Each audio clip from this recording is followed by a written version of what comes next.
O sea, lo que hoy llamaríamos nosotros un matrimonio. De pronto, cuando alguien cumple 15 años, en algún aniversario, solo ahí se permitía tocar ciertos instrumentos. Pero en el culto no. Entonces es bueno que nosotros diferenciemos esto. En la iglesia primitiva, en el culto, no se permitía tocar instrumentos, en los 3 primeros siglos. Solamente era a capela. Y muchas veces era el coro cantaba o el Hazán cantaba y el pueblo respondía. Algo parecido a lo que es en cierta forma la misa también hasta el día de hoy. La palabra misa en latín significa por si acaso sacrificio, ¿no? Bien, algunas máximas. Cantar es otra forma de amar. ¿Estamos de acuerdo, sí o no? Correcto. Usted cuando se enamora, hermano, usted es casado, ¿le cantó canciones a su esposa? Bastantes, dice, ¿no es cierto? El otro día en las redes sociales una hermana decía, mi esposo, una hermana de México, me conquistó con canciones. Claro, miren, eso es verdad. O sea, cantar es otra forma de amar. Pero ¿de quién proviene la música? De Dios. Y obviamente cuando usted le canta a Dios, usted ama a Dios. Usted quiere amar a Dios, usted a Dios no lo ve. Ámelo y lo tiene, así de sencillo. Si usted ama a Dios, lo tiene, como se dice, en el bolsillo, en el buen sentido. Porque cantar es otra forma de amar. ¿Quién no ha cantado a Dios en sus momentos de tristeza, de alegría? Todos. Avancemos por el tiempo. Cantar salmos es orar a Dios, es encontrar consuelo y estímulo. Mira, no importa el problema que usted tiene. Si usted canta un salmo, por algo milagroso bien le viene paz al espíritu, al alma. El libro más leído de la cristiandad, según las investigaciones, es el libro de los Salmos. El libro que más se lee en cada culto, ¿saben cuál es? Es los Salmos. Porque o el pastor predica de un salmo, o se canta un salmo, o alguien lee un salmo. El libro que más se lee cada domingo en los cultos en el mundo, según las estadísticas, es el libro de los Salmos. Aparte de que el libro de los Salmos es el libro más grande de la Biblia, tiene 150 salmos en otras versiones, cánticos. La mitad de la Biblia está en un salmo. El capítulo más largo de la Biblia es el Salmo 119. El versículo central de la Biblia dice, maldito el hombre que confía en el hombre. El capítulo más corto de la Biblia es el Salmo 117. Es decir, los salmos tienen que ver con música. ¿Y no le parece interesante? ¿Saben que cuando estaban inaugurando el gran templo de Israel, de Salomón, que construyó, el arca del pacto era el objeto más sagrado para los israelitas? Hasta ahora es el arca, aunque no se sabe dónde es el arca del pacto, pero es el objeto más sagrado para los judíos. Pero cuando estaban inaugurando el templo, dice el libro de las crónicas de los reyes, que todos esperaban que la gloria de Dios caiga en el templo cuando entraba el arca del pacto. ¿Qué había dentro del arca del pacto? La vara de Aarón que reverdeció, el maná y los 10 mandamientos morales. Pero dice que no cayó la gloria de Dios. ¿Cuándo cayó? Cuando dice que los levitas comenzaron a tocar las trompetas y a cantar que grande es la misericordia de Dios. Dice que cayó la gloria de Dios cuando hubo música. Porque Dios es música. Dios es música, Dios es musical, el primer músico es Dios.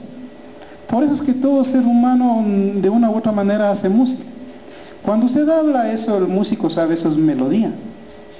¿Sí? Es música. Cantar es otra forma de amar. Cantar salmos es orar a Dios, es encontrar consuelo y estímulo. El que canta a Dios ora 2 veces. No recordaba el autor de esta frase, lastimosamente no lo puse. Pero él dice cantar a Dios, el que canta a Dios ora 2 veces, claro, porque canta con la voz, canta con el alma, canta con el espíritu, es decir, canta con todo su ser. Cuando se está cantando a Dios está orando 2 veces. Buenazo, ¿no es cierto? El que no ame la música no puede ser mi amigo. Martín Lutero, el gran reformador, claro. Es que Lutero, él de joven se ganaba la vida en vacaciones tocando su instrumento.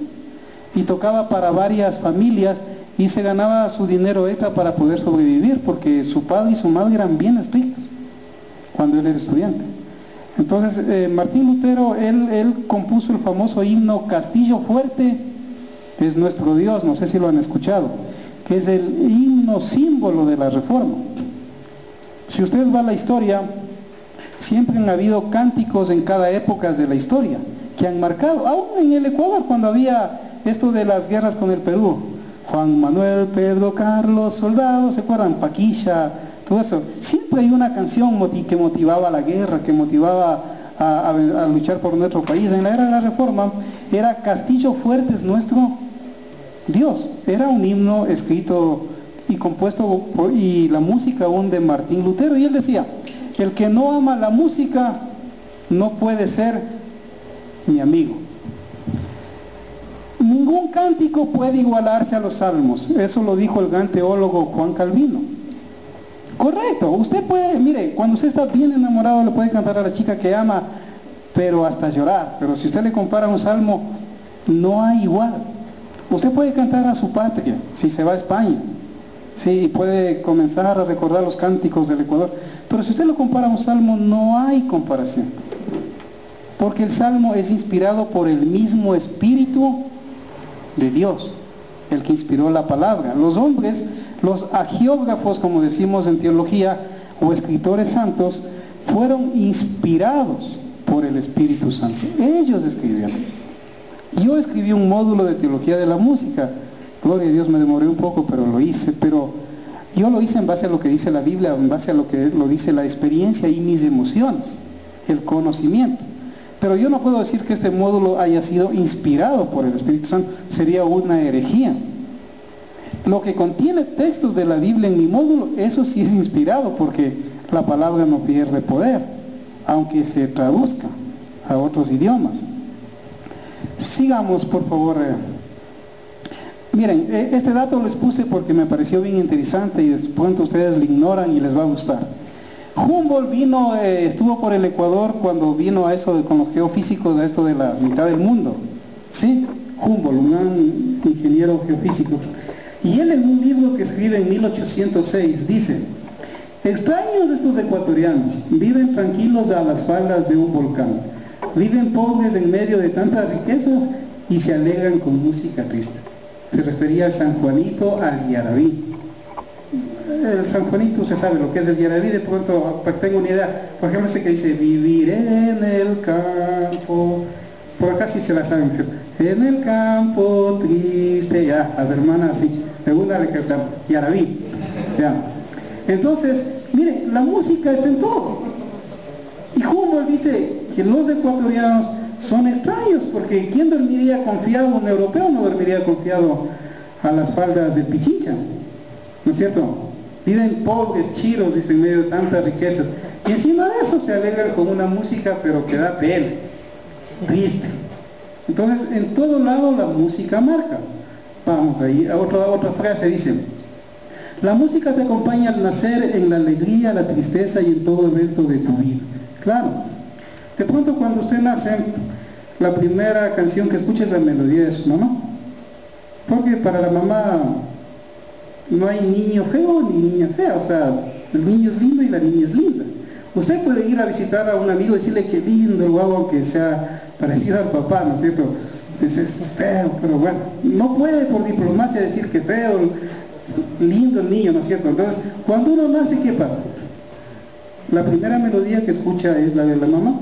Recuerde que la melodía está en la voz. Cada persona en música, cada persona tiene su propio tono. Usted reconoce la voz de una persona cuando le llama por teléfono. Hola, ¿cómo estás? Por el timbre de voz. Entonces el timbre es lo que diferencia a la persona y al instrumento en la música. Entonces usted toca el piano, aunque usted no vea que fue el piano, o usted escucha que alguien tocó la guitarra, sabe que es guitarra, el bajo, la batería. ¿Por qué? Por el timbre. Entonces cada persona tiene su propio timbre, tiene su propio tono. Entonces cuando una persona nace, lo primero que escucha es música. La mamá siempre le canta cuando el bebé está todavía en su vientre. Es comprobado científicamente que cuando las personas, las mujeres embarazadas, hacen escuchar en el vientre a sus hijos músicas de Mozart, de Beethoven, se han hecho estadísticas, esos niños son más inteligentes. Sí, créanme, no es mentira. Son más inteligentes que los niños que no escuchan ese tipo de música. ¿Por qué? Buena pregunta, ¿no es cierto? Por ejemplo, Mozart, él se consideraba un artesano de Dios. Juan Sebastián Bach.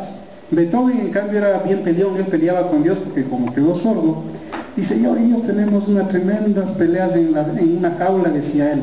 Me da el don de la música y después me deja sordo. Y dice que en la cabeza de él brotaba la música, pero no se podía escuchar. Y seguramente usted ha escuchado la 9ª sinfonía de Beethoven, el canto de la alegría. Escuche, hermano. ¿Se ha escuchado ya? Esa es la más famosa de tantas famosas que tiene. Y eso Dios le dio a él cuando él no escuchaba nada. Incluso la historia dice que cuando le aplaudían tanto, cuando inauguró esa sinfónica, dice que un músico tuvo que hacerle que se dé la vuelta al público para que escuche que le estaban aplaudiendo. Entonces es comprobado que un niño, cuando está en el vientre de su madre, si le ponen a escuchar música de Mozart, de Bach, de Beethoven, sí es más inteligente, desarrolla más inteligencia.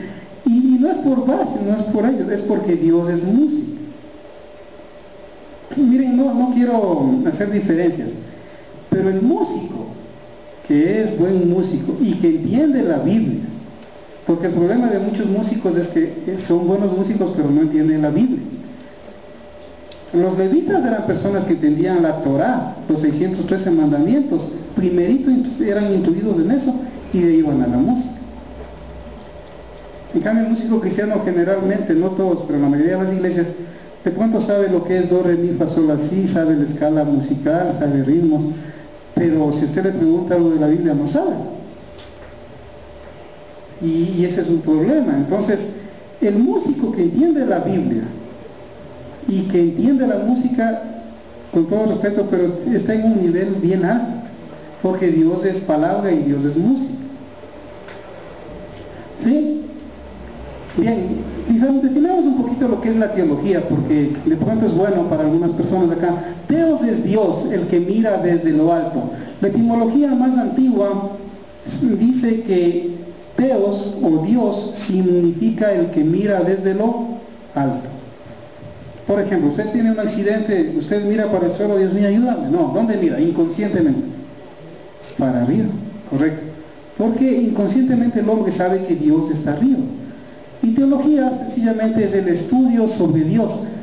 Logos es estudio, tratado, discurso, razón. Teología es el estudio, la ciencia de Dios en base a lo que Él mismo se ha revelado en su creación, revelación general. Por ejemplo, miren, en la revelación general de Dios, esta es la naturaleza.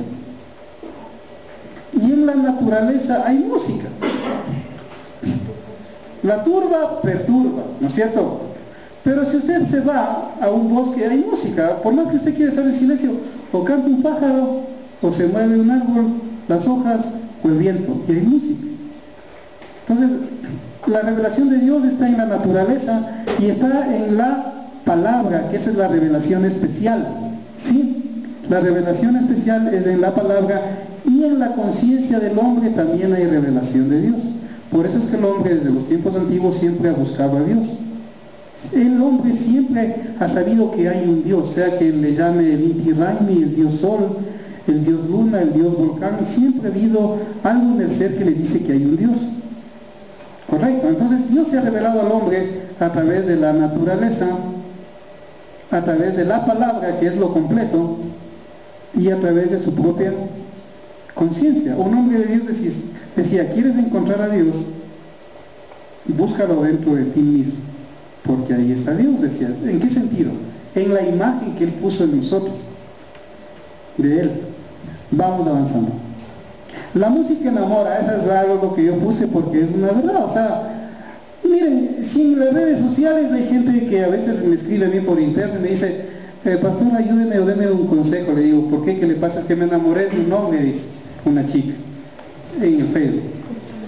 ¿Y de dónde es usted? Le dice, de México, y él de Europa. Hermanos, las palabras, la música enamora, porque lo que se enamora no es el cuerpo, es el alma.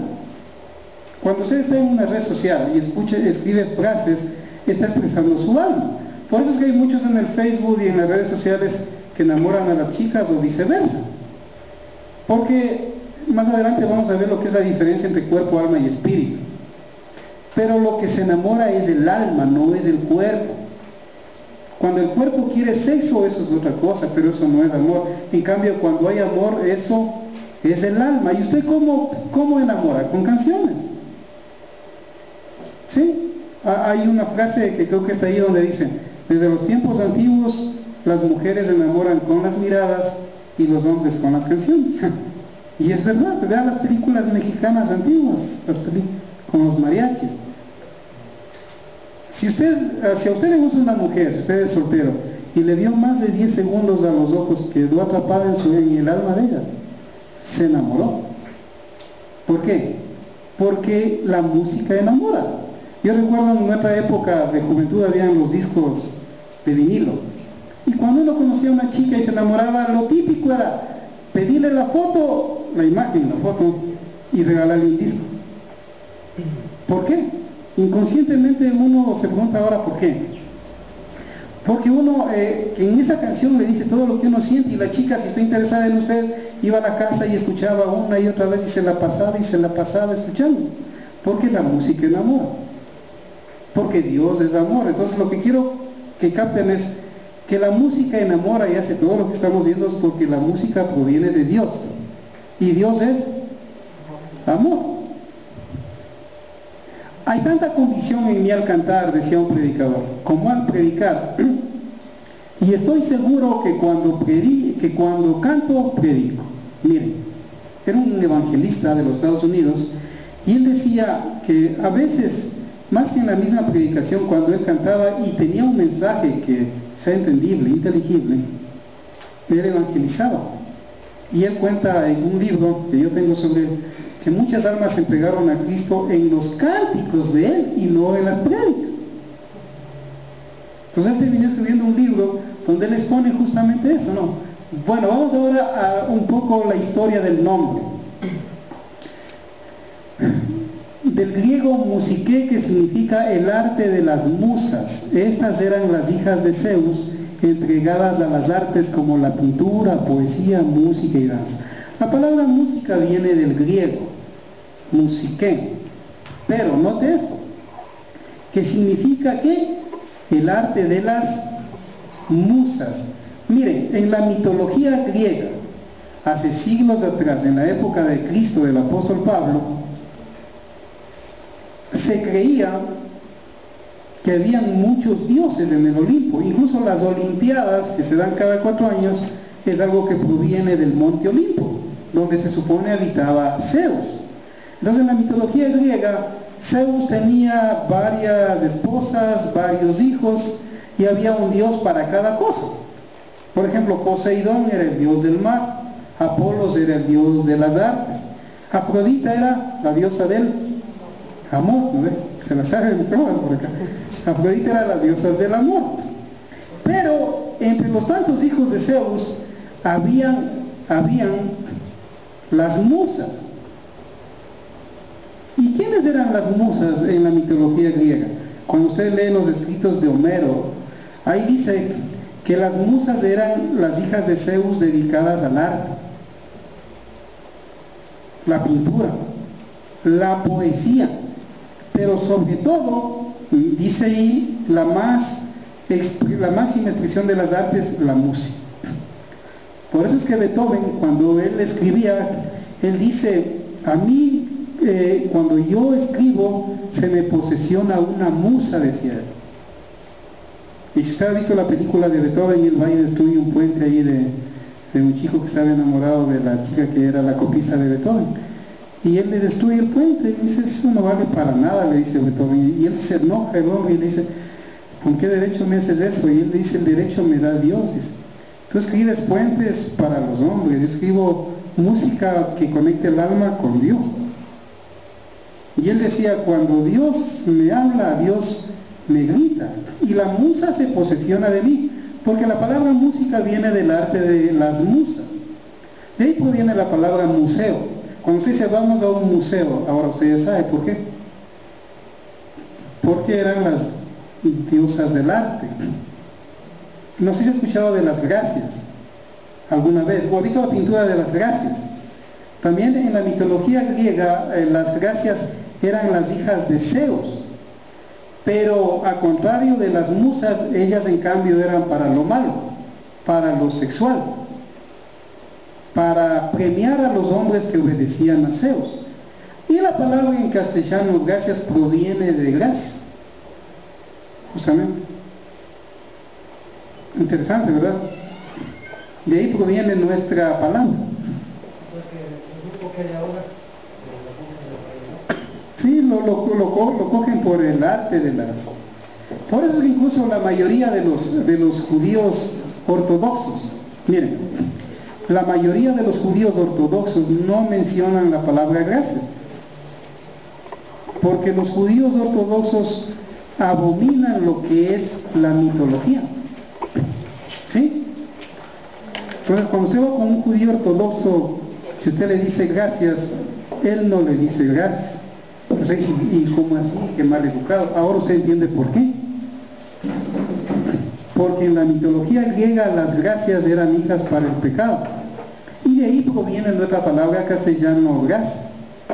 Y de musas también proviene la palabra museo, que eran las estudiosas, lo que llamaríamos las estudiosas, las intelectuales, las que van a la universidad, que leen, que estudian, que se dedican a la música. Correcto. Concepto: la música puede definirse como el arte de combinar los sonidos y silencios entre sí, según reglas que cambian con el transcurso del tiempo y que varían de una región a otra. Por eso es común hablar del folclore de cada pueblo. Sigamos. Fol significa pueblo, lore, costumbres, saber. Es común escuchar el término música folclórica, ya que el folclore o costumbres de cada pueblo, además de formas de vestir, preparación de alimentos, incluye estilos de música. Por eso para muchos los ritmos de un pueblo puede ser pecaminoso para otro pueblo. Interesante.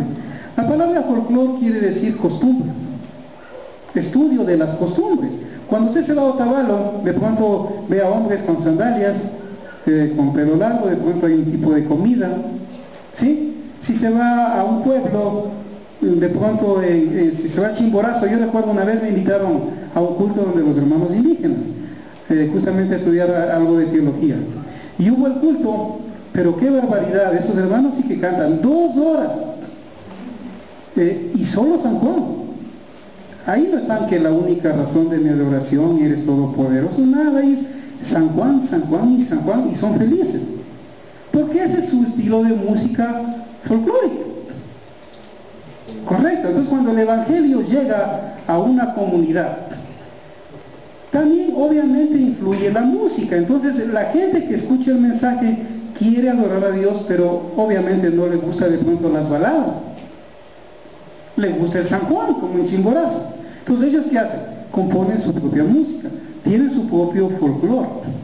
Cuando comenzaron los hermanos gringos a llegar acá, los misioneros de los Estados Unidos al Ecuador, ¿saben lo que construían ellos? Eran los típicos templos anglosajones. ¿Y saben qué es lo que iban dejando? Porque yo he sido miembro de iglesias bautistas mucho tiempo y pastor también.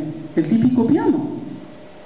Entonces, para el anglosajón, lo chévere en el templo para la música es el piano. Pero si usted se va al África, contaba un misionero que el piano le destruyeron en una semana a los morenitos, porque ellos adoraban con palos, con tamboriles, con panderos, con instrumentos de percusión, porque en el África para las danzas se utiliza mucho la percusión. Entonces sí vemos que la música es diferente en cada pueblo. Ahora hay canciones que de pronto sí pegan en un pueblo, en otro pueblo, pero generalmente cada pueblo tiene sus ritmos, tiene su música. Yo recuerdo de un pastor que prohibía cantar San Juanes en una iglesia, porque él le veía pecaminoso, y más adelante vamos a ver por qué. Yo conozco otros pastores que prohíben el pasillo. ¿Por qué? Porque el pasillo es más despecho, como quien dice, ¿no es cierto? El bolero, sí, más despecho. Ya. Pero así mismo recuerdo mi pastor Milton Bustos, no sé cuántos lo conocen, el que era mi pastor desde mi juventud. Él un día me dijo: Iván, nos vamos a ir a Mindo a predicar, a abrir una nueva iglesia. Y él me dijo: quiero que te aprendas unos pasillos cristianos. Y yo me tuve que aprender unos pasillos cristianos, porque yo a veces tocaba la música en las misiones cuando era joven. Y cantábamos esos pasillos y esa música pegaba a la gente. Pero hay personas que dicen: no, ese ritmo es pecaminoso, es del mundo, y ahí viene a veces las crisis musicales, porque le hallan pecaminoso en una iglesia un ritmo que en otro lugar no lo es. Entonces vale un poco explicar también esto de lo que es la música folclórica. La música está en todo, en la religión. No hay religión donde no haya música. No importa si es judaísmo, cristianismo, islam, no importa si es el budismo, que es más que una religión, un estilo de filosofía, el hinduismo, donde hay más de 4000 religiones. No importa la religión, en todo lado hay música. Siempre hay un lugar especial para la música. La música está en todo. En el enamoramiento, wow, ni se diga. En el cantar de una madre a su hijo. En las bodas. Imagínense, lo típico es la marcha nupcial. No puede haber boda en un culto si no hay la marcha nupcial. ¿Correcto? En los funerales. Yo he estado en varios funerales y ahí la música es triste que mata al alma. Pero es necesaria. Por alguna extraña razón, aunque a la gente le duele saber que ya partió su persona amada, pero quiere que vaya acompañada de música. Y no es que ahí cantan cánticos alegres, ahí cantan cánticos bien tristes, están en los funerales, están en las graduaciones, perdón. La música está en todo. Bien, vamos a ver el origen de la música. Hay dos fuentes que son el origen de la música, y de pronto aquí sí va a haber un poco de polémica. Escúcheme bien, hay dos fuentes del origen de la música. Dos. Primeramente Dios, obviamente, porque de Él procede la música. Pero la segunda fuente es el hombre. Porque el hombre es hecho a imagen y semejanza de Dios. Entonces el hombre también tiene música. San Agustín decía: el hombre tiene música en su mente, porque en la mente está la imagen de Dios. La imagen de Dios en el hombre no está en las orejas, no está en los ojos, en los pies, en las manos, no. Está en la mente, porque ahí está lo espiritual. La imagen y la semejanza de Dios está en la mente. Entonces el origen de la música es celestial. Dios no creó la música para el hombre. Cuando el hombre fue creado ya existía la música. Porque yo he leído, yo puse esto porque he leído, por ejemplo en la Wikipedia dice que la música tuvo su inicio en el corazón del hombre. Y no es así. Y muchos libros de música que yo he leído dicen que en algún momento en el sentimiento del hombre nació la música, y eso es falso. Porque la música, ¿de dónde viene? Es de Dios. La música existía antes de la creación del hombre. Mucho antes. Cuando el hombre fue creado ya existía, aún antes de la existencia de los mismos ángeles. El Zohar, junto con la Cábala, son libros judíos muy antiguos, enseñan que las letras hebreas del alefato, 22 letras, fueron creadas antes de la creación del mundo, y a cada letra le fue otorgada una nota musical. Me explico, miren. El lenguaje de la música es universal. Todo lenguaje contiene letras, no importa si es el inglés, si es el español, no importa. Tiene que haber vocales, consonantes. Según estos libros, que son muy antiguos de la tradición oral, dicen que Dios creó, antes de crear el mundo, las letras, con lo que es en el hebreo el alefato se llama, en castellano alfabeto, pero que tiene en el hebreo 22 letras, ¿sí? Y dice que al crear las letras vino la música. Y cada letra tiene una nota musical. Y es correcto, les explico por qué. Recuerden, cuando usted habla es melodía. Es música. Claro. Usted no ha escuchado que hay voces que son mejor pronunciadas que llegan más a la persona. Claro, porque las palabras son música. Cuando usted escribe, sea en una red social, sea en un libro, o cuando usted habla, es música. Porque el alefato o las letras del abecedario que Dios creó tienen música, contienen música. Eso nos dice la tradición oral. Miren, ¿qué es la tradición oral? Porque a veces podemos aquí confundirnos, porque hay personas que dicen, a ver, pero muéstrame dónde dice la Biblia. O sea, hay cosas que está bien que se debe decir la Biblia, ¿no es cierto? Por ejemplo, llega Navidad y lo típico, ¿Jesús nació o no nació el 25 de diciembre? Entonces viene un pastor por ahí y dice, la Navidad no hay que celebrar, no es pecado. Y si usted le dice, es que no hay nada de malo, a ver, muéstreme dónde dice que Jesús nació el 25 de diciembre. Es absurdo, porque no todo está en la Biblia. En la Biblia no dice que usted tiene que manejar auto, que tiene que comer, yo qué sé, tal cosa. Pero hay cosas que usted sabe por la evidencia, por la historia. Usted no sabe que el 10 de agosto fue el grito de la independencia. No hay fotos, no hay audio. ¿Por qué lo cree? Por el testimonio. Eso se llama evidencia. Entonces, en la tradición oral hay cosas que no están escritas en la Biblia, pero que sucedieron en realidad. ¿Qué dice el evangelista Juan? Hay cosas que Jesús hizo, que si se escribieran, ¿qué dice? Él utiliza un hipérbole. Un hipérbole es una figura de edición que es una exageración, para dar a entender la importancia del mensaje. Es como cuando se dice, tengo tanta hambre que me comiera un caballo. Da a entender el hambre. Pero si le traen el caballo, no se come el caballo. Juan dice, Jesús hizo tantas cosas, dice, que si se escribieran todas, no cabieran en los libros del mundo. Es un hipérbole donde da a entender que hizo muchas cosas más que no están acá. Entonces, de igual manera, hay cosas en la tradición oral, en muchos libros del judaísmo, que dicen que no están acá en el Antiguo Testamento. Aunque a usted le parezca locura. Por ejemplo, antes del diluvio, se dice que los niños ya nacían hablando y nacían de pie, no gateaban. Porque de acuerdo a estos libros, la moral del hombre va cada generación de peor en peor, y hay cosas que va perdiendo el hombre. Claro, ahora uno dice, pero dígame, ¿dónde dice la Biblia que los niños nacían? No, pues, por eso les explico la tradición oral. Entonces la tradición oral acá es muy importante también porque las letras son músicas, y la tradición oral dice que cuando Dios creó las letras del abecedario, a cada letra le puso una nota musical. Estamos bien. Job 38, del 4 al 7 menciona, ¿dónde estabas tú cuando yo fundaba la tierra? ¿Quién ordenó sus medidas? ¿Quién extendió sobre ellas cordel? ¿Sobre qué están fundadas sus basas?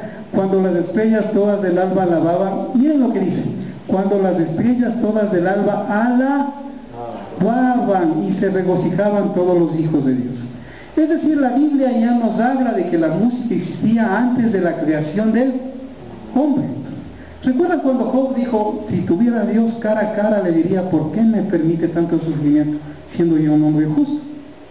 Y Dios comienza a hablar y decirle, a ver, escucha, y entre las tantas cosas que le dice esto, ¿dónde estabas tú cuando las estrellas del alba alababan? Cuando él recién estaba creando el mundo. Entonces la música existía antes del mundo, antes del hombre. Alabar tiene que ver con música. La palabra adoración significa besar e inclinarse hacia adelante. Porque a veces también, aunque esto no lo puse acá, pero creo que es importante explicarlo, Daniel. Muchos piensan que alabar es cantar esas canciones rapidísimas, ¿sabes?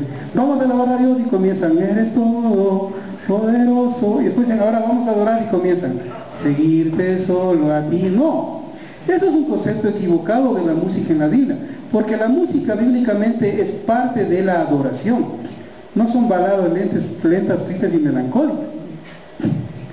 Cuando usted ayuda a cruzar un ciego a la calle, adora a Dios. Cuando va a la iglesia, adora a Dios. Cuando da de comer a un necesitado, va a Dios. Cuando obedece a sus padres, adora a Dios. Cuando usted hace lo que a Dios le agrada, es adoración. Y la música es parte de la adoración. Entonces no son las canciones lentas o tristes. La adoración es mucho, muchísimo, abarca muchísimo. La música es apenas una parte de la adoración. ¿Correcto? Vamos, por favor. Sí. Cuando dice regocijaban todos los hijos de Dios, se supone que es un arte. Sí, lo que pasa es que cuando usted estudie el hebreo, va a ver que en el hebreo dice los Benohim. Benohim se utiliza en el hebreo, que es poético, como hijos de Dios en el sentido de la creación. Pero no es que sean hijos de Dios en el sentido, claro, como nosotros que somos hijos de Dios por adopción. Sí, pues en el hebreo, recuerde que nosotros usamos lo que es traducción. ¿Qué es una traducción? Una traducción es una versión, mejor dicho, es una traducción. En cualquier idioma, no importa el idioma, eso es una versión, una traducción. No es un original. Y hay textos donde al traducir sí se pierde mucho el sentido. Entonces acá es justamente eso. En el hebreo se usa Benohim, que significa hijos en el sentido de creación. Porque en ese sentido de la creación hasta los animales. Correcto. Pero ya como hijos de Dios no. Sigamos por el tiempo, por favor. Dios tiene una relación íntima con la música. Éxodo 15:2 dice, Hashem es mi cántico y ha sido mi salvación. Los judíos, para evitar decir el nombre de Dios, dicen Hashem, que significa el nombre. Hashem, el nombre. Entonces, el judío no, usted dice Jehová o Yahweh, tranquilo, ¿no es cierto? No pasa nada. No, para el judío no. Pero el judío, el nombre de Dios es tan sagrado que usted no puede decir, ni siquiera raya la Biblia. Un judío no le raya la Biblia, porque para un judío rayarle la Biblia es como escupirle la cara a Dios. Usted si dice, viene un cantante, yo recuerdo una vez fui a un concierto de Marcos Witt cuando era guapo, y recuerdo que por ahí un hermano le pidió que le autografíe a Marcos Witt, y chévere, él era feliz y hasta ahora le da de tener eso. Pero para un judío eso es idolatría, y estoy de acuerdo con el judío. Porque el músico no le salva, el músico es un siervo, que claro, o sea, le ayuda mucho, claro. Entonces el judío no raya la Biblia, ni dice el nombre de Dios. Cuidado, cuando se ve a un judío, igual en el Sebat, me acuerdo, cuando acabábamos un curso, invitamos a David Aymon a dar una charla, cuando estaba de moda David Aymon por acá, nuestro amigo David. Y recuerdo que igual una chica le pidió que le firme la Biblia en su ingenuidad. Y él le dijo, no, yo no puedo firmar, y la chica se echó a llorar. Porque no entienden, porque es falta de conocimiento. Miren, los judíos, ni siquiera la Biblia, la Tanakh, porque ellos nos llaman Biblia, Tanakh es el Antiguo Testamento. Ni siquiera el dormitorio la guardan porque ahí tienen relaciones sexuales la pareja. A ese extremo. Cuando leen en las sinagogas en el Shabbat, ni siquiera con el dedo la tocan, tienen una manito de plata o de oro y van leyendo. Usted dirá que exagerado. Él le dirá que usted no entiende porque es gentil y recién está entendiendo algo de Dios. Porque el judío es del pueblo del libro de la Biblia. Correcto. Entonces, Hashem es mi cántico. Miren, qué interesante. Y ha sido mi salvación. Mi fortaleza y mi canción, ¿quién es? Hashem. Al decir mi canción, está diciendo que Dios es música. En griego es oda. Oda se escribe en griego, canción. Entonces, Hashem es la oda o la canción del pueblo de Dios. Mi fortaleza y mi cántico, ¿quién es? Hashem, el nombre, o el eterno. ¿Sí? Entonces, Dios es música. Sigamos, por favor. Dios es el primer músico. Dios es música indiscutiblemente. La Biblia y la razón, lo que es la filosofía, sitúan a Dios como el creador de la música. Según la Biblia, es Dios quien coloca los cantos en la boca de los hombres que le buscan. Salmo 43 dice, puso luego en mi boca, ¿qué? Muy bien, ¿quién pone el cántico en la boca? Dios. Hashem, o Dios. Él pone el cántico, entonces Dios es música. Entonces la música no es que vino a existir con el hombre, o no es que Dios dijo alguna vez, porque quiero que me entiendan esto, no es que Dios dijo, así como dijo hagamos el sol, hagamos las estrellas, no es que Dios dijo hagamos la música, no. Como Dios es eterno, no tiene principio ni tiene fin, igual la música, porque Él es música. No sé si está claro. No es que Dios dijo voy a crear la música. El humano, dice, se inventa por ahí el San Juanito y salió el San Juanito. Cuando salió el rock, el guitarrista estaba moneando un rato de descanso mientras comían, dice la historia que estaba ahí moviendo a ver qué ritmo le salía y le salió el rock, que se hizo muy famoso. Por ahí en Andalucía igual la música española y el hombre va creando ciertos ritmos que hay, pero la música no tiene principio porque es algo que está en Dios, ¿correcto? Por eso es que la música nace con todo ser humano que tiene imagen de Dios. Usted no le va por ahí a ver a un perro ahí que escucha música y se pone a bailar o a aullar, no. Pero el ser humano pasa y escucha música, se pone atento, comienza a moverse, comienza a hacerse algo de realidad de esa letra en su alma.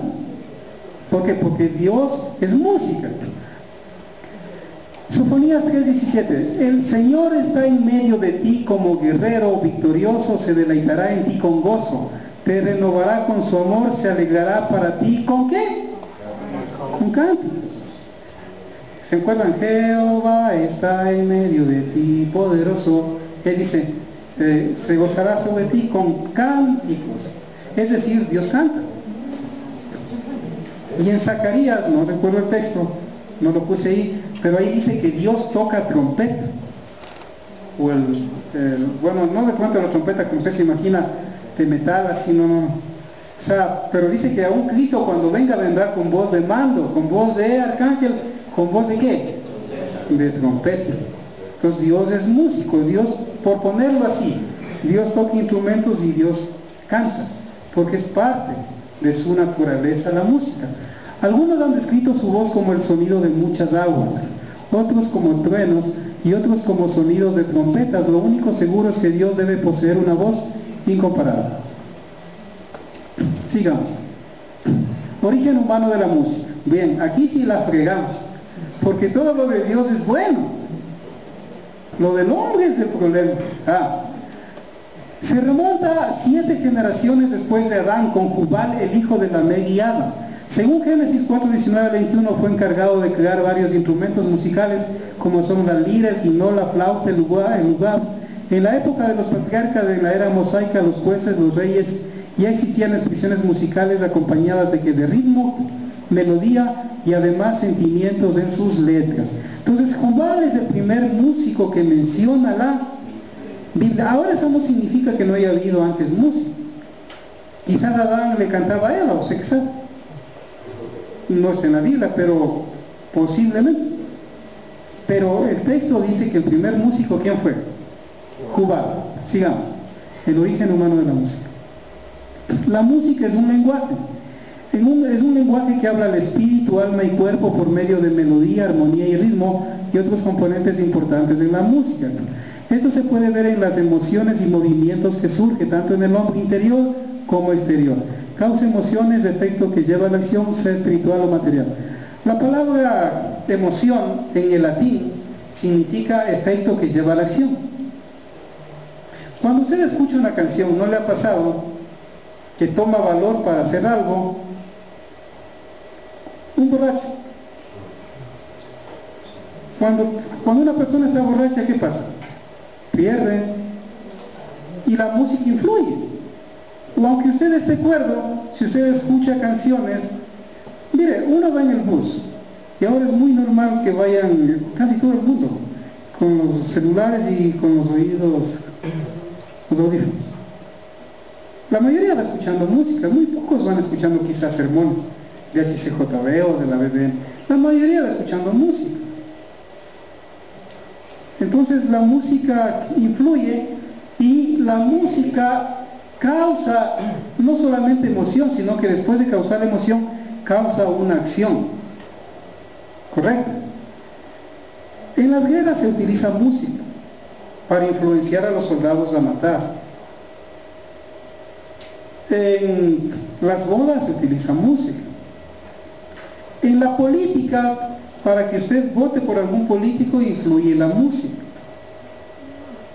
Entonces la música sí produce emoción, produce un sentimiento y de ahí produce una acción.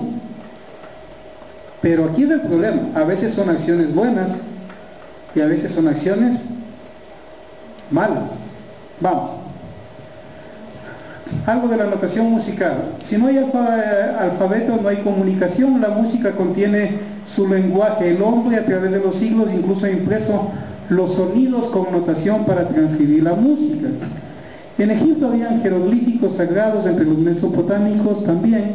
Luego los griegos usaron el ingenioso sistema de ponerle letras del alfabeto a los sonidos musicales o notas. Bueno, de pronto la mayoría saben esto, pero para los que no saben, antiguamente los sonidos se representaban con las siguientes letras: C, D, E, F, G, A, B. Hasta ahora lo han vuelto a resucitar, sobre todo en Estados Unidos, en Europa, y ahora es muy normal uno encontrar cancioneros con esta notación musical. Pero sepa usted que esta notación musical era la más antigua que había. Volvió a tomar eco con Juan Sebastián Bach, el gran músico, con él.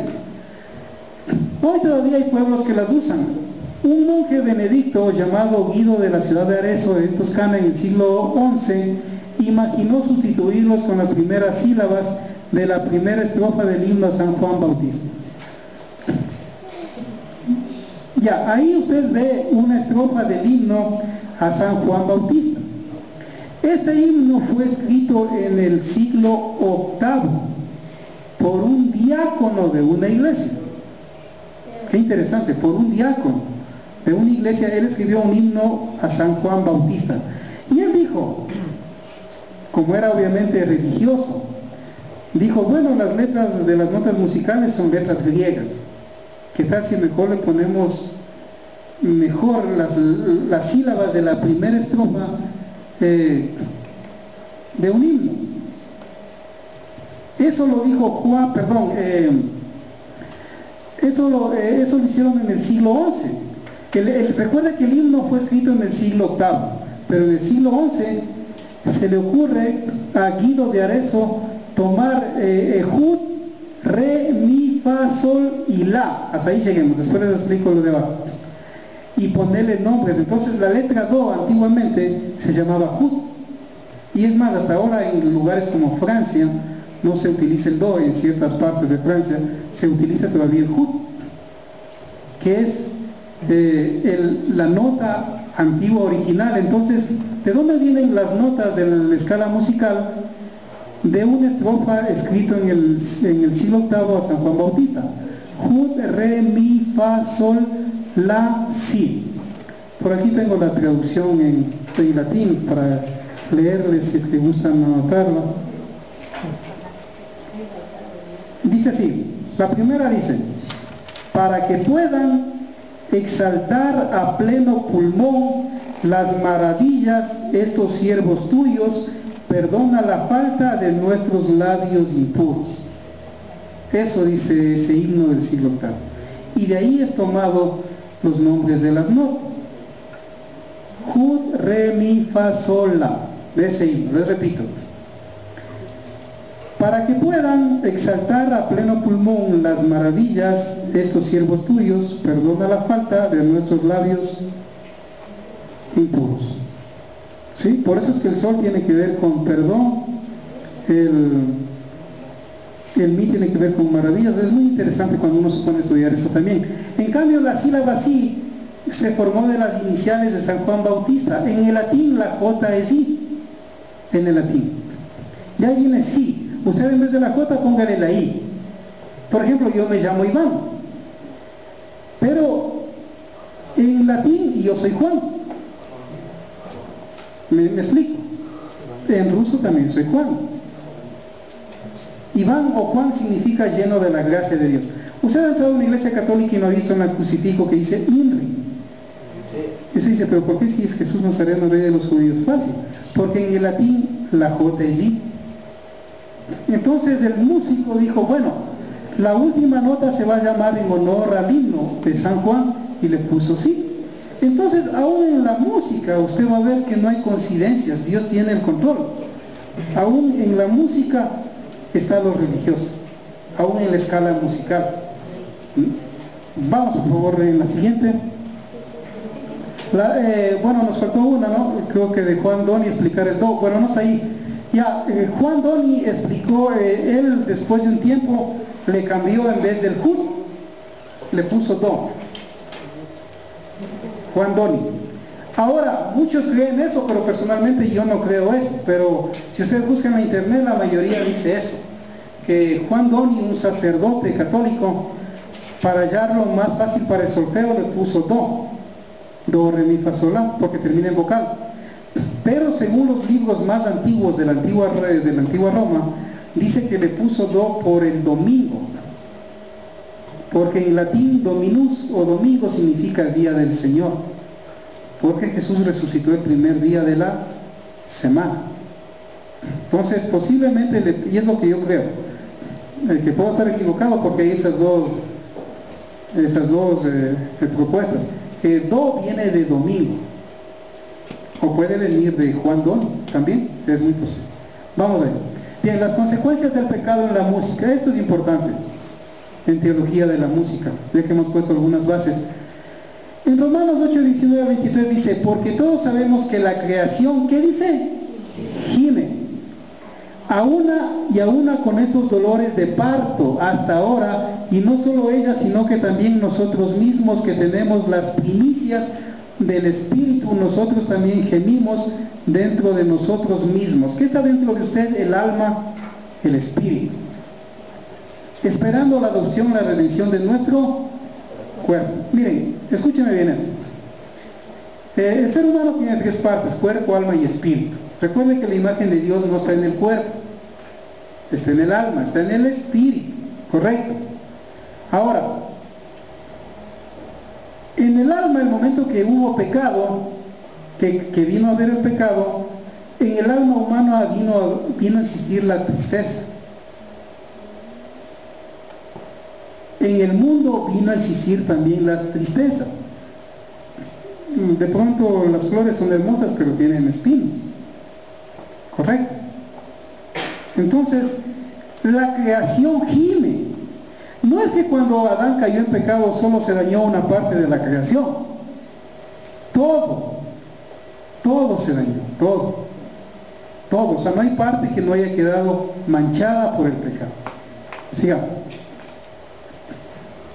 El tono menor, según los eruditos teólogos, según los padres de la iglesia, según la iglesia primitiva, el tono menor es consecuencia del pecado, aunque nos parezca raro, ¿verdad? El tono menor es consecuencia del pecado, pero si suena bien. Pero mire, el tono menor, se ha dicho que cada sonido, o casi todos, producidos por la naturaleza, están en tono menor, tristeza. ¿Sí? Lo cual insinúa la tragedia del pecado y sufrimiento, el suspiro del viento, el canto de varios pájaros, el crujido de las hojas, el murmullo del arroyo está en tono menor. En el hombre sus lamentos, su música triste, sus penas suelen cantarse en tonos menores, y la tristeza, según la Biblia, no es de Dios. De pronto nos mueve el piso esto. Y saben que cuando yo preparaba este material, te cuento, Daniel, yo sé un poco de música, pero no soy tan buenazo que digamos de música, ¿no? Entonces yo, para estar seguro, llamé a unos amigos que tengo que ellos sí son, pero palabra mayor. Y uno de ellos es este amigo Wilson Pérez, que es el requintista de los Niños Naranjo.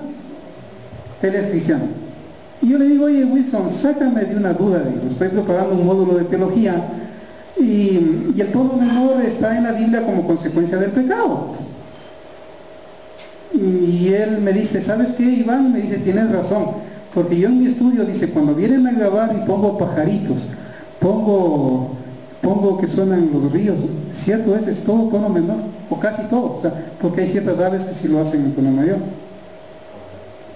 Y por ahí otro músico también me dijo lo mismo, es verdad.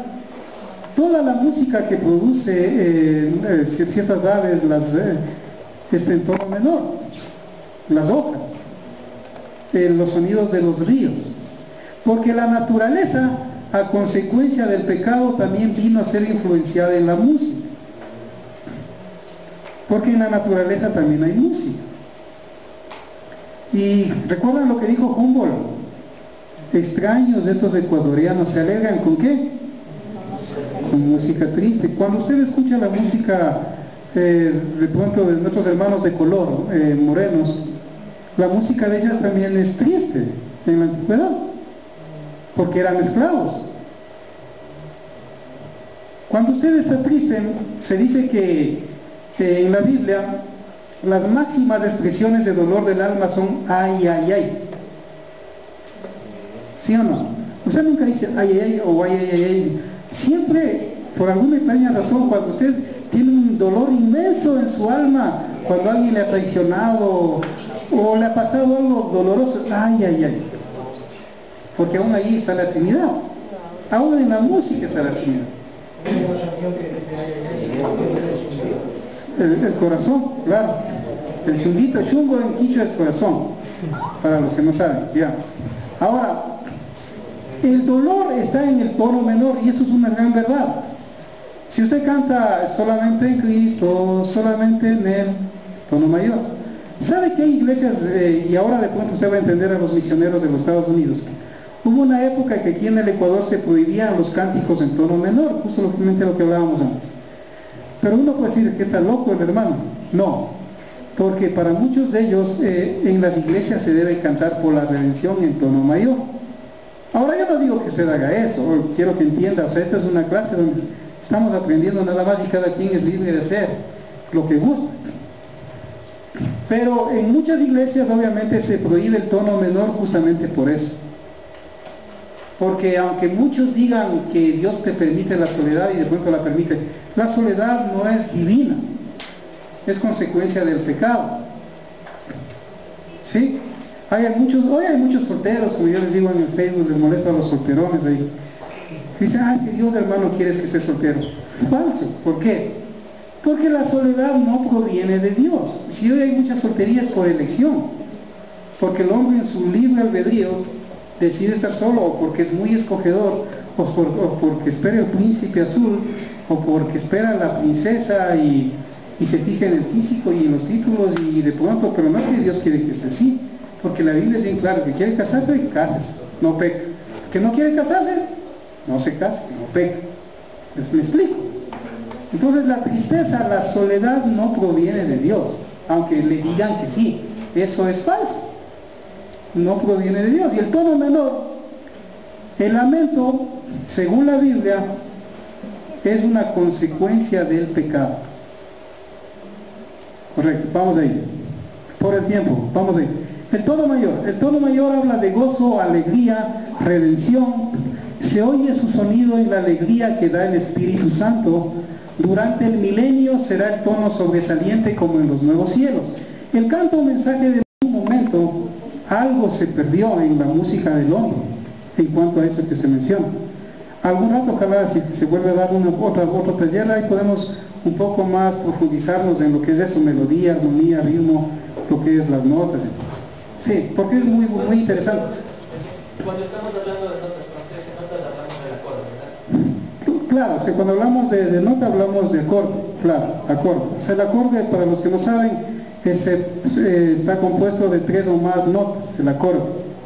Una nota en realidad es una pulsación al aire con una cuerda, ¿no es cierto? La nota produce la melodía, para los que no saben. La nota es melodía. El acorde es armonía, en música, ¿no? Bien, vamos a ir. Por el tiempo, sí. Sigamos a la siguiente, por favor. Los efectos de la música en el alma, cuerpo y espíritu. Bien, algunas de las preguntas más importantes en teología de los primeros siglos fueron: ¿qué peca? ¿El cuerpo con la ayuda del alma o el alma con la ayuda del cuerpo? Ya esto sí es un poco ya teología, que era lo que queríamos llegar. Miren, a veces uno no piensa este tipo de cosas. Usted es cuerpo, alma y espíritu. Le pregunto, ¿qué peca? ¿Su cuerpo con la ayuda del alma o el alma con la ayuda del cuerpo? Lo que le venga a la mente. El alma con la ayuda del cuerpo. El alma. ¿Cuántos dicen del alma? Hacen la mano. El alma. ¿Cuántos dicen del cuerpo? El cuerpo.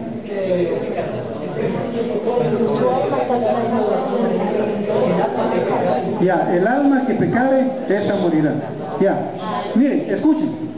Si este fuera un examen del seminario, donde tuve el honor de que sea mi estudiante el Daniel, hace años en Cebal, usted reprobaría la materia. El cuerpo es el que peca, según la Biblia, con la ayuda del alma. Le explico por qué. Escuchen. Porque en el alma está la mente, la voluntad y las emociones. El cuerpo es parte del ser humano, espíritu, alma y cuerpo. Recuerde que Dios no es cuerpo. Dios hizo al hombre del polvo y a la mujer de la carne del varón. Pero Dios es espíritu. Entonces, según la Biblia, este cuerpo está vendido al pecado. Correcto. Este cuerpo, dice San Pablo, aquí no habita el bien. Miserable de mí, ¿quién me librará de este cuerpo de muerte? Porque lo que no quiero hacer, eso hago. Correcto. Entonces, el alma no necesita autorización del cuerpo para pecar. ¿Por qué? Porque en el alma está la mente, la voluntad y las emociones. Cuando dice el alma que pecare morirá. Correcto, porque el alma decide, no el cuerpo. El cuerpo siempre quiere pecar. O sea, el cuerpo está vendido al pecado. Por eso es que hay un texto en la Biblia que algunos interpretan mal y dice, cuídate de la que duerme contigo. Piensan que es la esposa y pobre esposa me mandan a la sala. Está hablando en un sentido figurado de la carne, o sea, del cuerpo de uno. Porque el alma, aún en filosofía se estudia eso, el alma es prisionera del cuerpo hasta cuando vive el cuerpo. Usted con la mente imagina. Mire, usted dígale a una mujer, nos vamos de compra al mall del condado, y ella comienza a imaginar que su cuerpo está ahí. Ella se imagina un vestido, que se prueba unos zapatos y un sombrero, se imagina el helado, se imagina, yo qué sé, porque las mujeres son más corazón, el hombre es más razón.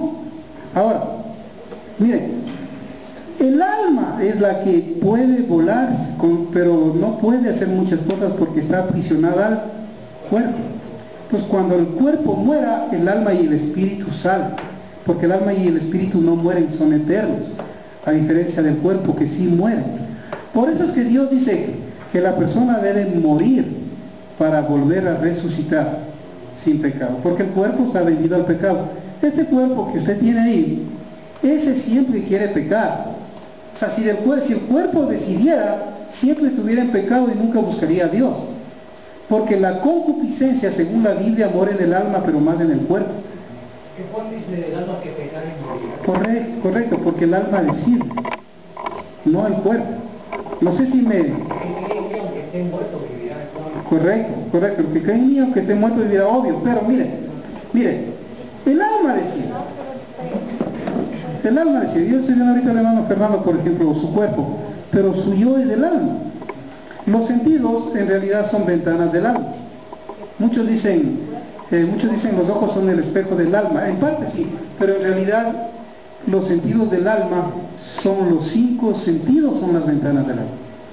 Por eso es que el corazón se informa de lo exterior a través de los sentidos. Y de ahí quiere lo que quiere, porque ya vio, ya escuchó, ya tocó los sentidos. Por eso es que hay música que es buena para el alma, pero hay música que es mala para el alma, y esa ya no es de Dios. Hay música que afecta a los sentidos, hay música que afecta el cuerpo. Miren, si usted escucha una orquesta, suponiendo que tuviéramos una orquesta aquí, y comienzan a cantar cumbias, su cuerpo es el afectado, no es edificada su alma, porque en esos ritmos de la cumbia hay percusión mucho tambor, mucho bajo que lleve el ritmo, y el ritmo mucho va pegado al cuerpo, a diferencia de la melodía y de la armonía en música. Entonces cuando hay mucho bajo, es cuerpo. Por eso que hay gente que dice, fui al culto, ¿y cómo estuvo el culto? Genial, dice, qué bestia, qué música, gritaron, saltaron, aplaudieron. Cuerpo. Mucho es cuerpo. ¿Saben los cultos? Y es la verdad, miren, no es que ataco a nadie, he sido pastor de 3 iglesias bautistas.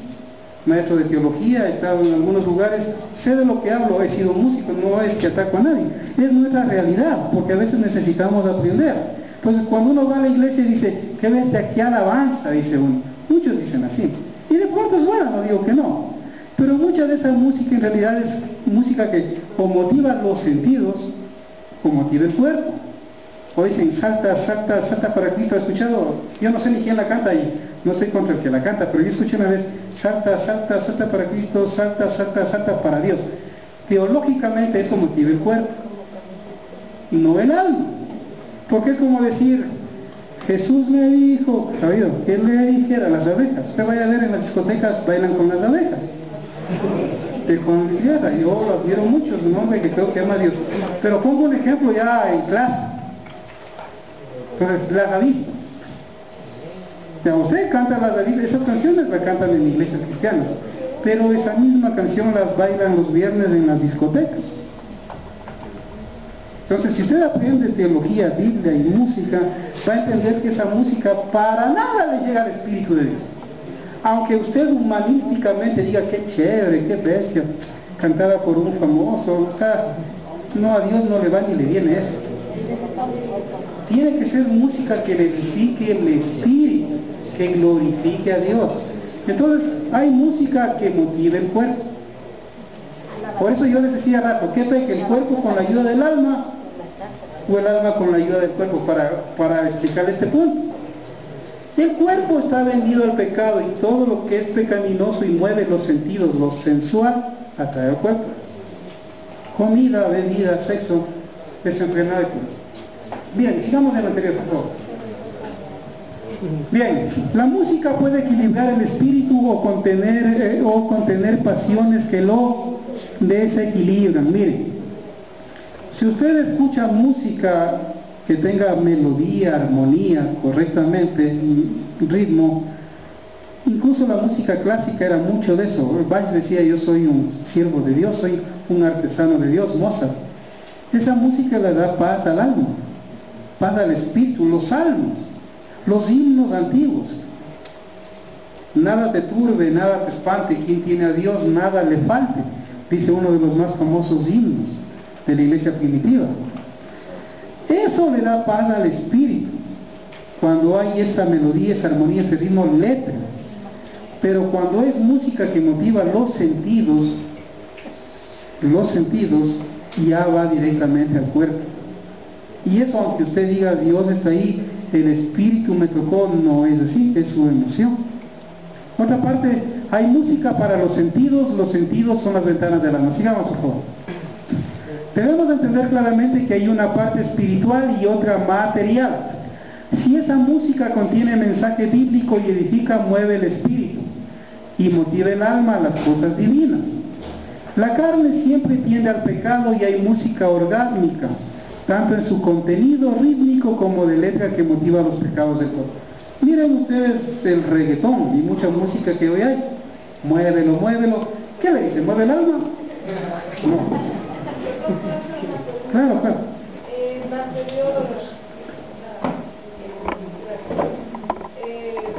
Yo quiero preguntar dónde está la conciencia, si es parte de la voluntad. Ya, muy bien. La conciencia, en latín, conciencia es con conocimiento, ¿no? Miren, de lo que es el cuerpo, alma y espíritu, el hombre tiene imagen de Dios, a diferencia del animal y de las plantas. ¿Dónde está esa conciencia? Está en la mente y en el corazón. En el alma, porque hay también, miren, usted si usted estudiara teología formalmente, va a escuchar de la dicotomía, que los que creen que hay solamente la parte espiritual y cuerpo, y va a escuchar la tricotomía, que es espíritu, alma y cuerpo, ya. Sea como entiendan esas teorías o interpreten la Biblia, como yo leo en las escrituras, el conocimiento está en la mente, por eso dice, tengan la mente de Cristo. Y el amor está en el corazón, que está ligado a la mente. Porque Dios es amor. Por eso es que siempre la razón y el amor o el corazón tienen una lucha tremenda. Aunque debiera ganar la razón, siempre gana el corazón, porque el corazón es más fuerte que la razón. ¿Sí? ¿No le ha pasado a usted que le aconsejan y dice, pero ve, no te conviene esta persona, pero ve, no, es que yo le amo a usted? El corazón. Entonces, en la mente está el conocimiento. Eso de, haz esto o no hagas aquello, no importa la religión. Uno ve en lo secular, la palabra secular significa en el mundo. Usted ve en el mundo, en lo secular, que aún hay leyes. Si alguien asesina, va preso. Si alguien roba, va preso. ¿Sí? ¿Por qué? Porque en esa conciencia saben distinguir lo bueno de lo malo. Cuando yo estudiaba sobre Machu Picchu, sobre los incas, es interesante ver que ya en el Perú, al lado de la casa de los incas, habían prisiones, y ellos no leían la Biblia. En su conciencia les decían que robar, que matar era malo. Sí, no importa la religión. Entonces la conciencia está en la mente. En el corazón habita el amor. Pero esa parte es donde está lo que Dios más le interesa recuperar, el corazón. De acuerdo a lo que acabo de decir, todavía yo tengo la duda de que no es el cuerpo que hace pecar, sino el alma, porque en el alma está la voluntad. Uno puede decidir pecar. Correcto. Sí, verá, lo que yo digo es que el alma, el cuerpo y espíritu, todo está pecado. Cuando Adán pecó, no murió hace rato, no es cierto, físicamente, pero su espíritu murió. Ya, yo lo veo así, verá. Cuando Adán pecó, él murió ese rato espiritualmente. Pero su alma murió gradualmente. Moralmente fue poco a poco dañándose. Pero su cuerpo murió a los 930 años, según el Génesis. Entonces, en ese cuerpo siempre habita el pecado, porque ya está, por eso es que el cuerpo envejece, el cuerpo se arruga, el cuerpo se enferma, ya. Pero en el alma, en el espíritu, sobre todo en el alma, está la voluntad. La voluntad. Por eso es que el cuerpo, si es que el cuerpo quiere pecar, necesita la autorización del alma. Porque el alma decide. Mire, por ejemplo, yo estoy con el micrófono, mi mano sujeta el micrófono. ¿Qué pasaría si mi cuerpo comienza como loco a moverse? Como hubo una propaganda que hubo un tiempo que salía en la televisión. Mi alma no tendría control del cuerpo, mi espíritu no tendría control. Entonces es el alma la que decide. Mire, el alma peca aún con la mente. Por eso hay una oración muy antigua, ¿no? De la Iglesia Católica, me parece que dice que ha pecado de palabra, pensamiento, obra u omisión, en todos los sentidos. Entonces es el alma la que peca, la que decide pecar. El cuerpo necesita la ayuda del alma para pecar, porque el alma es la que decide. ¿Sabe que ni siquiera nuestros pies, les pongo este ejemplo, miren, no son mis pies los que a mí me llevan, aunque parezca ilógico lo que estoy diciendo, son mis afectos. ¿Me explico? ¿Qué es lo que le motiva a usted a ir a determinado lugar? Sus pies le llevan, pero ¿qué mueven sus pies? Sus afectos, la razón, el corazón. ¿Sabe que usted vaya por amor a algún lugar, o vaya por estudios, como el día de hoy, por la razón o el corazón? Fue movido por afectos de la razón y del corazón. Sus pies solamente cumplen sus afectos. Entonces es el cuerpo el que necesita la ayuda del alma, porque siempre el cuerpo tiende al mal. El alma tiene la lucha, porque ahí está el conocimiento del bien y del mal. El alma dice no. Cuando uno tiene a Cristo, el espíritu, ¿qué dice? No. ¿Y qué dice San Pablo en Romanos? Que el cuerpo y el espíritu tienen una lucha, que el cuerpo tira a las cosas de abajo y el alma a las cosas de arriba. Bien, vamos a ir, por favor, a la siguiente. La música en la iglesia, a lo que avancemos a ver. Todos hemos sido impactados por la música en la iglesia, pero surgen preguntas. ¿Qué música es sacra? Sacra en latín es santa. ¿Y cuál es secular?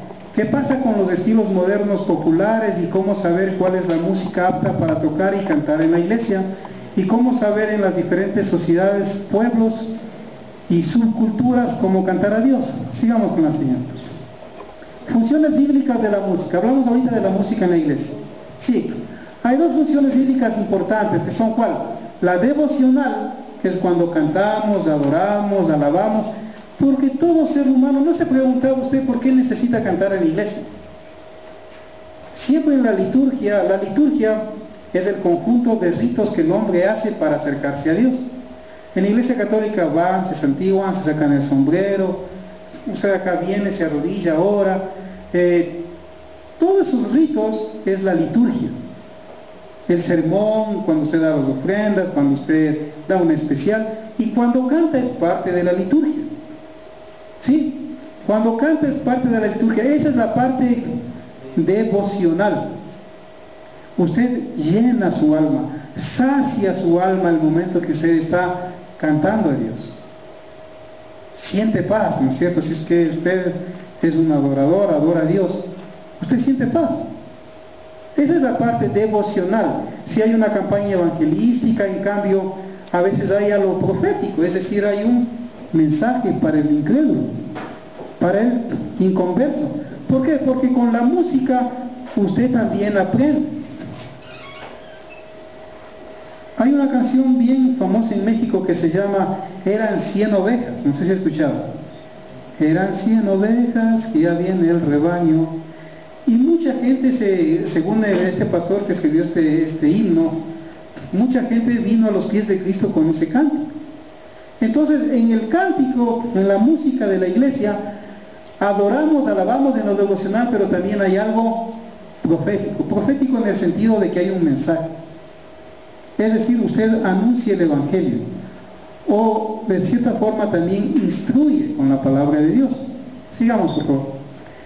Función devocional, la alabanza y la adoración. El Salmo 150, ¿no? El principal oyente de la música en el culto, ¿quién es? ¿El pastor? No, pero a veces los músicos, y lo digo por experiencia propia, estamos preocupados por qué le pareció la música al pastor. ¿Acaso es de pronto lo importante si le gustó la música a la congregación, a los invitados? No. ¿Cuál es el principal oyente de la música en la iglesia? Es Dios. El principal oyente de la música en la iglesia es Dios. Miren, en la iglesia primitiva, escúcheme bien, no se permitía cánticos seculares en la iglesia, en el culto, pero en los eventos sociales, si es que esos cánticos no ofendían a Dios ni al prójimo, eran permitidos. Les pongo un ejemplo. Yo tengo un amigo que en la guitarra de él solo tiene que ser música cristiana. Si usted se tocó un pasillo o le cantó a una chica, para él ya pecó. Hay muchas iglesias que enseñan así. Y le dicen, no hermano, usted ahora es de Cristo, y si usted se comienza a tocar, yo que sé, y le cantó en el día de la madre a su mamá, todos tienen una madre, dice, ya se volvió a Egipto. Ya está extrañando las cebollas de Egipto, le dicen. Así lo dicen. No, quiero dejarle claramente que en la iglesia primitiva y en Israel habían canciones seculares para las bodas, Cantar de los Cantares. Si usted lee el Cantar de los Cantares, es el único libro de la Biblia donde habla del amor de pareja. Algunos dicen, con todo respeto, pero algunos interpretan mal y dicen, no, es que ahí habla de la relación de Cristo y la iglesia, y eso es falso, porque cuando usted va a la etimología, dice Cantar de los Cantares, la más grandiosa de las canciones de bodas.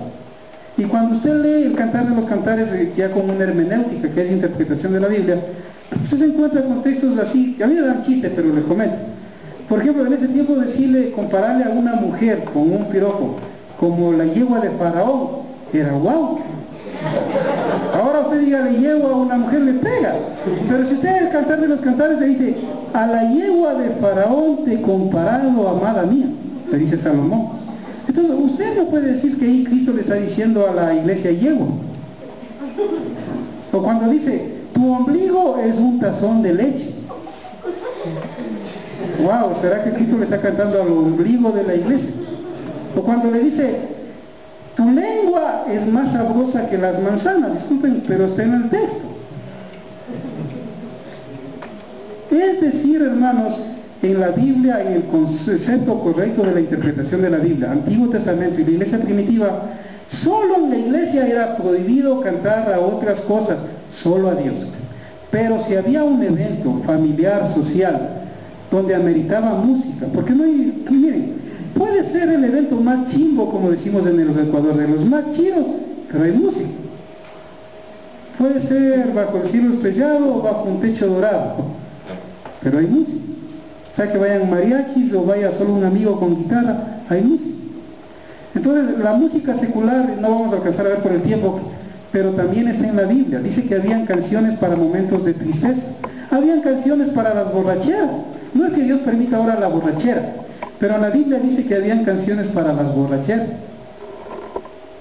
Entonces, el Cantar de los Cantares es un libro en la Biblia que es del amor de Salomón y la Sulamita, la mujer que él amaba en su juventud. Y por eso es que ella dice: si alguien me ofreciera todo el oro para cambio de mi amor, que dice, solo burlas recibiría, porque al amor no se lo compra. Hay hombres ingenuos que a veces creen que regalándole un carro a la chica ya le van a enamorar, o regalándole joyas. De pronto la chica le coge, pero el auto, pero no, eso no es el amor. O sea, cuando una mujer le ama, hermanos, así sea una flor, es feliz. Porque eso es el amor, y eso es lo que dice el Cantar de los Cantares. Si alguien me ofreciera todo su amor, mi amor, me pidiera menor a cambio de riquezas, ¿qué dice? Solo burlas recibiría. Y el amor es como un fuego, que ni siquiera las aguas pueden apagarlo. Entonces, sí hay música secular permitida para un cristiano, en mi opinión, siempre y cuando no ofenda a Dios, ni al prójimo, ni a la persona. Correcto. Pues, sigamos. Hay 107 referencias a la música, ¿no?, en el libro de los Salmos. 35 de estas dirigen la música de la alabanza y adoración directamente a Dios como el oyente principal. Miren, 35 referencias de los Salmos dicen que el principal oyente de la música en la iglesia es Dios. Entonces, cuando usted vaya a cantar la próxima vez al culto, usted ya sabe, no se preocupe de los demás, preocúpese de que cante y agrade a Dios. Hay 56 que exhortan a las personas a cantar y a tocar instrumentos. ¡Qué interesante! Los instrumentos, claro, hablamos de Israel, que habían muchos instrumentos, como hasta hoy hay en las sinagogas. En la iglesia primitiva con el tiempo se prohibió, pero después se retomó. Pero animan a los instrumentistas a tocar bien. 91 de las 107 referencias musicales de los Salmos nombran a Dios como el oyente principal. Así vamos. Daniel, ¿hasta qué horas tenemos? Disculpa, tenemos 10 para las 8, 5 para las 8. 8 y 10 porque empezamos 10 minutitos más tarde. 10 minutos más, ¿está bien? Si los asistentes no tienen problema en quedarse un poquito más, podemos seguir. Consulto, porque por respeto al tiempo, puede ser 8:15, 8:30, les consulto a ustedes. O terminamos 8:15. Daniel, ¿qué hago? 8:15, ya. Toca sujetarse a las autoridades, aquí Daniel es la autoridad, correcto. Ya. Salmo 27:6 dice: yo sacrificaré en tu tabernáculo sacrificio de júbilo, cantaré y entonaré alabanzas al Señor. Miren, escúchenme aquí me detengo otra vez. Aquí también hay que formar teológicamente. Sí. Usted ha escuchado que dicen en canciones, un grito de júbilo. Correcto, y está en la Biblia, porque está en los Salmos. Pero el problema es que se salta en la parte donde dice sacrificio. Júbilo, cantaré y entonaré. Sacrificio tiene, hermano, que ver con muerte. La palabra pacto en el hebreo es berit, que significa cortar en pedazos, y tiene que ver con sangre. Eso es pacto en la Biblia. Berit en el original hebreo. Entonces, cuando Dios hacía un pacto con Abraham mataba a un animal y había ¿qué? Sangre. Cuando Dios dice no va a haber más diluvios, ¿y qué hizo Noé? Mató un animal, pacto. En todos los pactos de la Biblia usted va a ver que hay sangre. Y el último pacto, ¿cuál es? Cristo, el Cordero de Dios, sangre. Entonces, pacto no tiene que ver con dinero, no tiene que ver con ese tipo de cosas. Bíblicamente tiene que ver con sangre. Sangre. Entonces, sacrificio quiere decir que usted va a sacrificar al cantar con su vida, ahí puede usted dar un salto de júbilo, cantar y entonar alabanza al Señor. Ese es el contexto. Porque el sacrificio es muerte. La palabra doulos en griego, mal traducida a siervo en las versiones castellanas, significa esclavo. Doulos. En griego es doulos. ¿Qué es un esclavo bíblicamente, históricamente? En Roma, cuando alguien iba al mercado de esclavos, pagaba el precio y lo llevaba.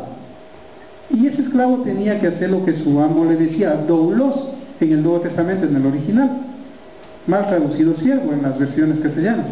Entonces, cuando dice la Biblia que Cristo le compró a usted, que iba a muerte, le compró para vida, ahí en el griego dice, le hizo su doulos, su esclavo. Ahora, no para mal, obviamente, para bien.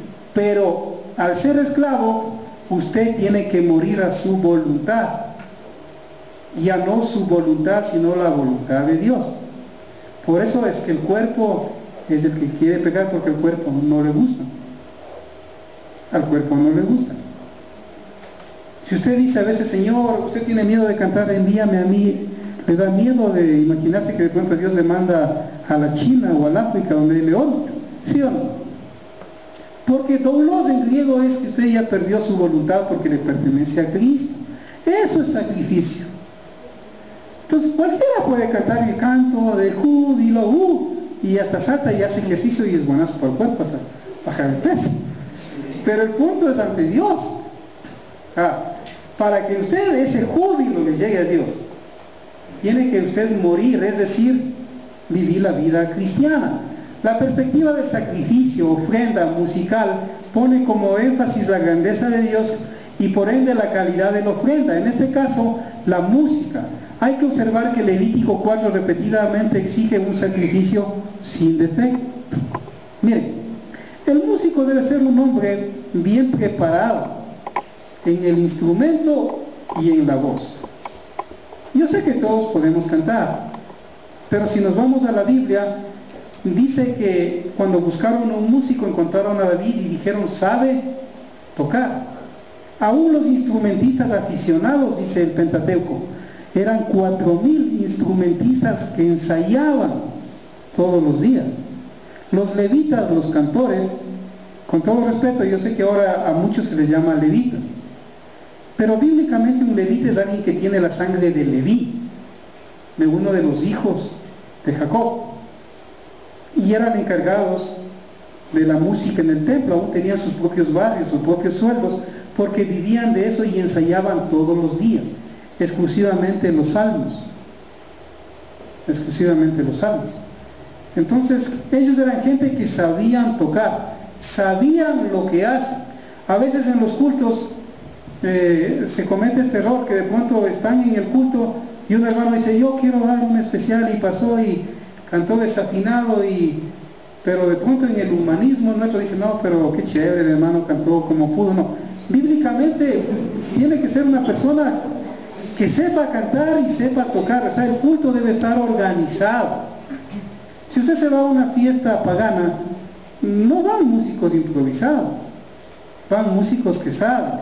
David sabía tocar, los levitas sabían tocar ensayado. Una vez escuchaba a Marcos Witt y me pareció acertado lo que él dijo. Él decía que algunos dicen, yo canto para la honra de Dios, pero en realidad canta mal. Entonces, así como usted no puede dar el sermón a cualquiera, el sermón es lo más importante en el culto. El sermón, el púlpito, debe ser utilizado por el pastor que Dios ha puesto en la congregación. A veces hay pastores que dicen, no, usted predique este domingo, usted predique este otro domingo, para que usted no se enoje también este domingo, aunque usted no sabe medio, ¿no? Pero ya, para que no se enoje. Ante Dios eso está mal, porque Dios le puso al pastor, y Lutero decía, yo no suelto el púlpito a nadie porque es mi obligación ante Dios. Es lo mismo en la música. Usted no puede ir donde un médico y le dice al médico, a ver, que hay que operarle, un ejemplo. Usted le dice, la cabeza le voy a operar, o las piernas. De pronto le dice, verá, yo no soy médico, pero como amo al prójimo, te voy a operar. ¿Se deja operar? No, ¿no es cierto que no? Hermanos, es lo mismo el momento que usted deja tocar a un instrumentista o deja cantar a alguien en el culto, ¿me entiende bien? De pronto en una vigilia, en una célula, como le llaman, en una reunión informal, pero en el culto, que es el clímax de la semana para Dios, si usted deja cantar a alguien que no está preparado, o tocar el instrumento a un guitarrista que para que no se resienta la mamá o el papá, o porque son recién convertidos, les metió a tocar ahí la tercera guitarra y de pronto pone un acorde mal, en vez de poner do, pone fu. ¿Le dañó, hermano, el culto? Sí, le dañó, no es exageración. ¿Por qué? Porque para Dios todo debe ser bien preparado. Mire, el pastor cuando va a dar el sermón, desde el martes, si es posible, debe comenzar a preparar el sermón. El músico debe ensayar, porque son llamados por Dios, aunque no sean levitas ahora, pero digamos son músicos que alaban a Dios. Dios es un Dios de orden. Muy bien, Dios es un Dios de orden. Entonces, tenemos 5 y terminamos. Ya. Dios es un Dios de orden. Vamos avanzando a ver si vemos más. Miren, las referencias bíblicas de la música son siempre de alegría y gozo, no de tristeza. ¿Qué tal? Lo que hablábamos rato. Según el concepto bíblico, la música de alabanza y adoración debe ser utilizada como expresión de gozo cristiano. La música triste no es buena, pero muchos la cantan y hay que respetar eso. Pero en la Biblia siempre la música es gozo. Y la Biblia también dice que en los tiempos de tristeza, dice que cesa la canción en Israel. No sé si lo ha leído. Muy bien, gracias hermano Luis, estamos conectados. Miren lo que dice Santiago en el Nuevo Testamento. Si alguien está triste, ¿qué dice? ¿Cante o haga oración? Haga oraciones, si alguien está triste. Y si alguien está contento, ¿qué dice? ¿Haga oración? No, cante alabanza. Ya ve que hasta por ahí el tono... O sea, hay que hablar claro, o sea, como es. Si nos ponemos a un estudio serio de la música, como algo lo estamos viendo hoy, hay mucha música que no pasaría. Porque primeramente en la música lo que siempre se cuidó en la iglesia primitiva era la letra. Era la letra. Sí, la letra era prioridad sobre la música.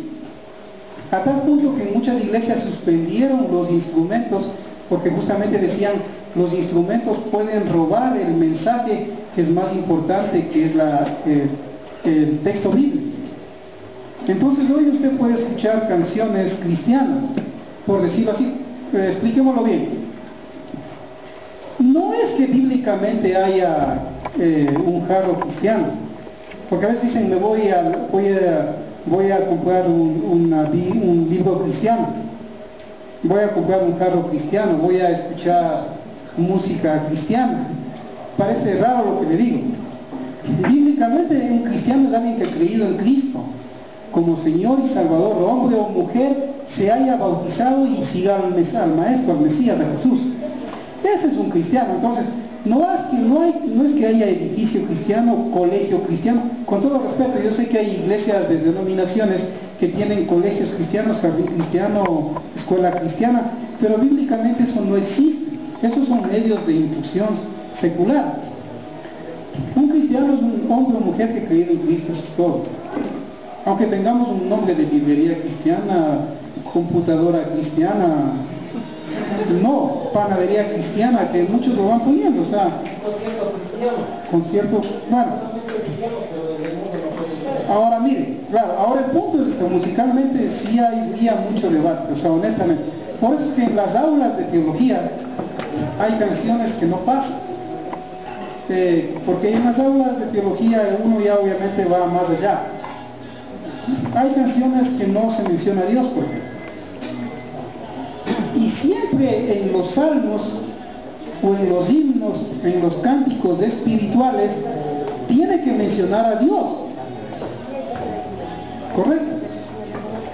Hay canciones muy hermosas, yo respeto, quiero que me entiendan bien, yo respeto a todos los que cantan. Pero obviamente, por más hermanos que seamos en la fe, hay cosas que no vamos a estar de acuerdo. Cuando usted canta una canción, en el culto, hablo de la iglesia, tiene que ser un cántico que mencione a Dios, a Cristo, al Espíritu Santo, que le glorifique a Dios. que hable de salvación, esa tiene un cántico o un mensaje cristiano. Pero si usted canta una canción muy bonita, por más que hable de moral, hay canciones cristianas que yo he escuchado que más pegan como para una chica. Por ejemplo, Me robaste el corazón, es una hermosa canción. Alex Campos, yo creo que ha influenciado bien en la cristiandad, pero hay una de las canciones de él que aún se pasa en radios seculares, que no está mal, pero si uno lo escucha es más, y es porque es tomada de Cantar de los Cantares, el texto bíblico de él, Me robaste el corazón. Entonces ya en lo que es iglesia tiene que mencionarse a Dios. La letra es más importante. El micrófono se lo otra pregunta. Sí.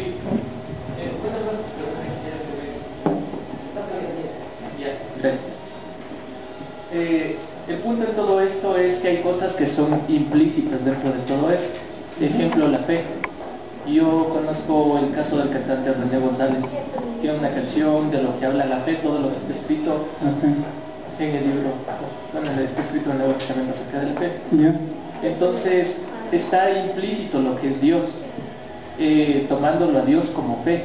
Se supone que está hablando y da todo el significado de lo que es la fe, pero sin embargo no nombra, no dice y de todo esto Jesús o dice Dios, pero dice fe, dice el texto bíblico, pero igual que ciertos salmos.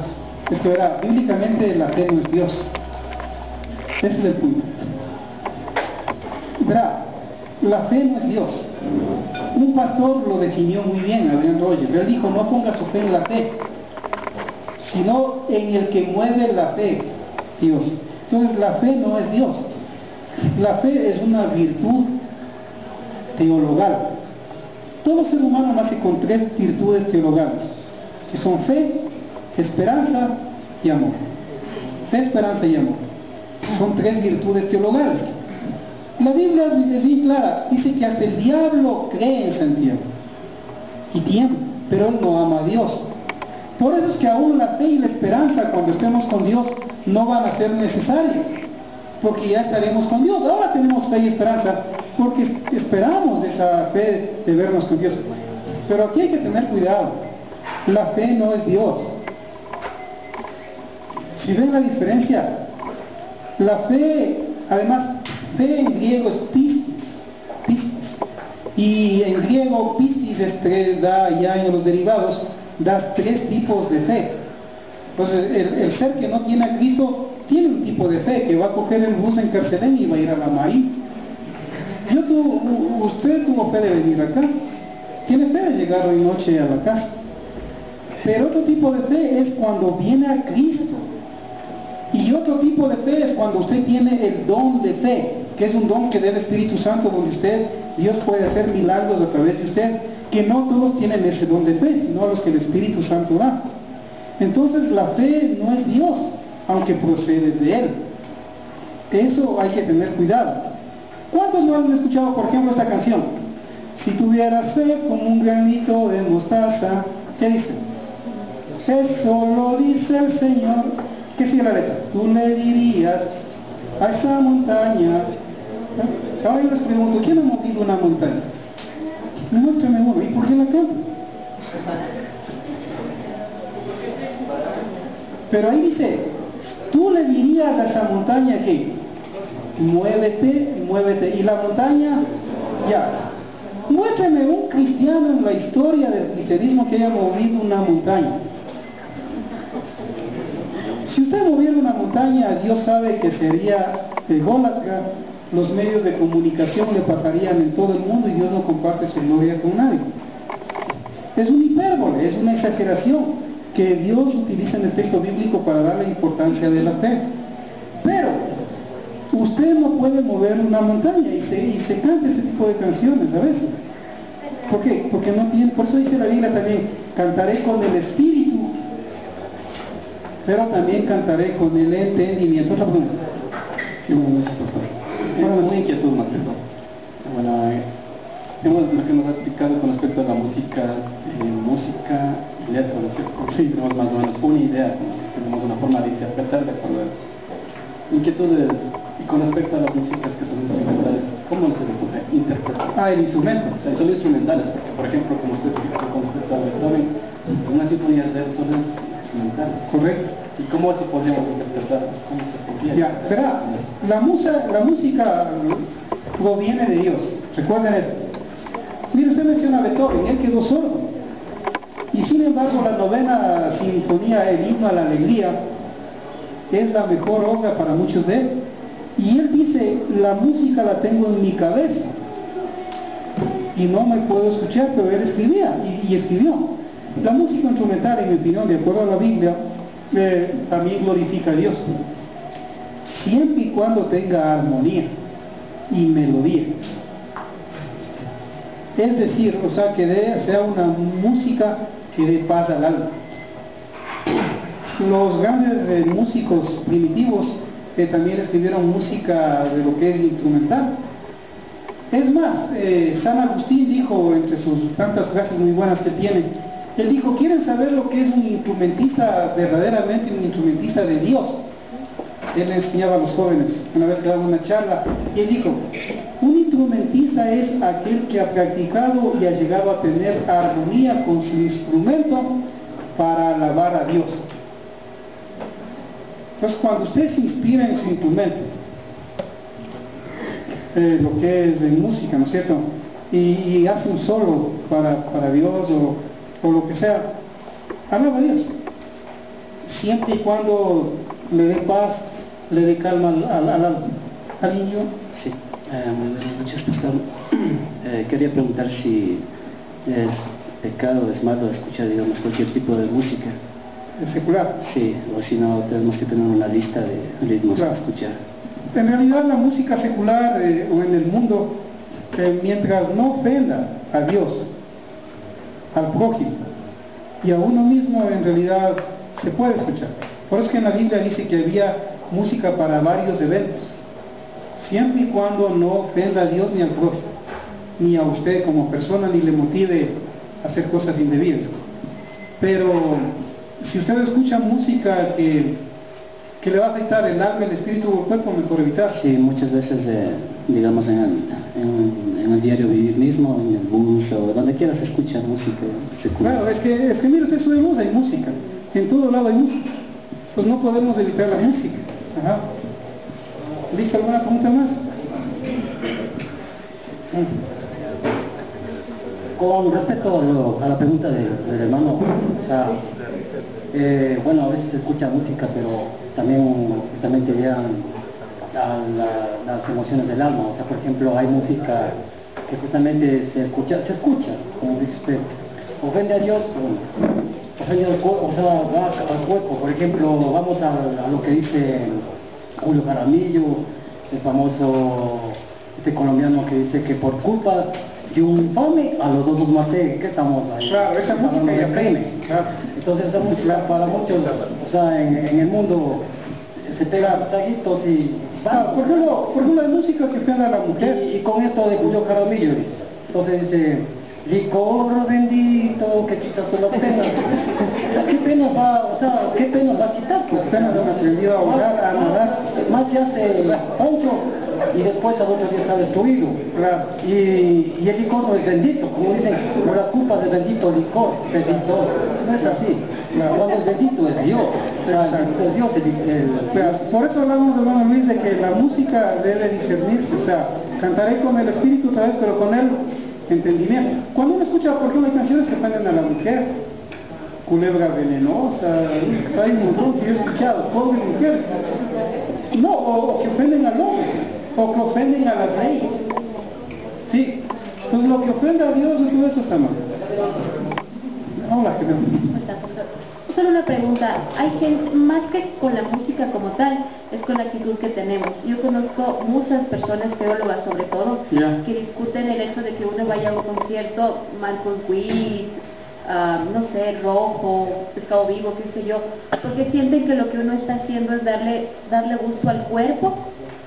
Es decir, o sea, es uno ir a disfrutar y sienten que es un cliché cuando uno dice vengamos o reunámonos hermanos y adoremos al Señor. O sea, sienten que es un cliché y que en realidad lo que se hace es dar gusto al cuerpo. Juan Luis Guerra está por llegar y sabemos que es cristiano, pero también canta música con ritmos Secular, seculares. claro. Entonces, hay muchos teólogos que están en contra de que uno venda este concierto o venda la idea de este concierto como adoremos al Señor, porque eso no es una adoración real, sino es escuchar música bonita que habla del tema que yo como cristiano prefiero escuchar. Entonces quería saber cuál es su postura. Yo le doy mi opinión.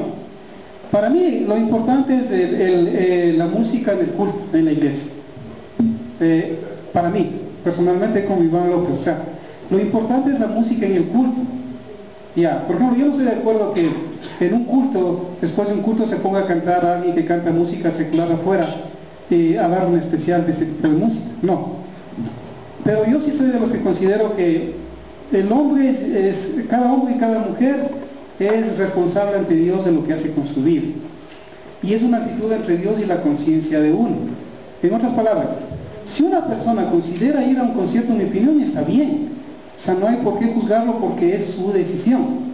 Si una persona no decide ir, también para mí está bien, porque es Dios con él. Si va a un concierto de Juan Luis Guerra, como está por venir, y si una persona va a ir, yo no le doy problema, le digo por qué. Porque si es que va a cantar a Dios, algo para Dios ahí, está bien.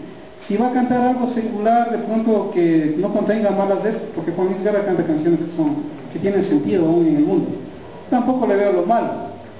Porque como yo le entiendo a la Biblia, lo malo sería en un culto. Porque en Israel los cantores, los músicos entonaban en el templo, en el tabernáculo, en el templo, música exclusivamente que alababa a Dios. En la iglesia primitiva, música que alababa a Dios. Pero cuando habían reuniones seculares, o de pronto en ese tiempo no había conciertos como hoy hay, pero se respetaba, se permitía que el individuo vaya, siempre y cuando en esos lugares no vaya a haber algo que ofenda a Dios. Porque en el momento que se ofende al prójimo, se ofende a Dios. Porque dice que el que no ama al prójimo, no ama a Dios. Nosotros tuvimos con compañeros en la radio, ¿verdad?, un tiempo en el CJB. Entonces a veces llegaban preguntas así como esas al programa Refugio Secreto. Entonces sí tengo que ser ahí muy sabio, porque hay pastores que le dicen, no, usted es de Cristo y solo Cristo.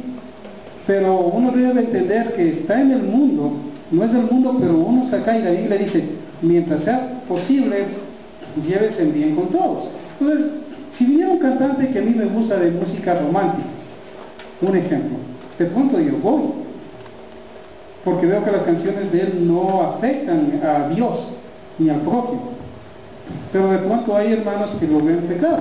Entonces, San Pablo es bien claro, o sea, cada quien es responsable, todo es lícito, no todo me conviene. Hay cosas que a veces un hermano es débil y no lo va a entender, y si yo puedo evitarlo, dice San Pablo, por amor a ese hermano débil, no lo haré.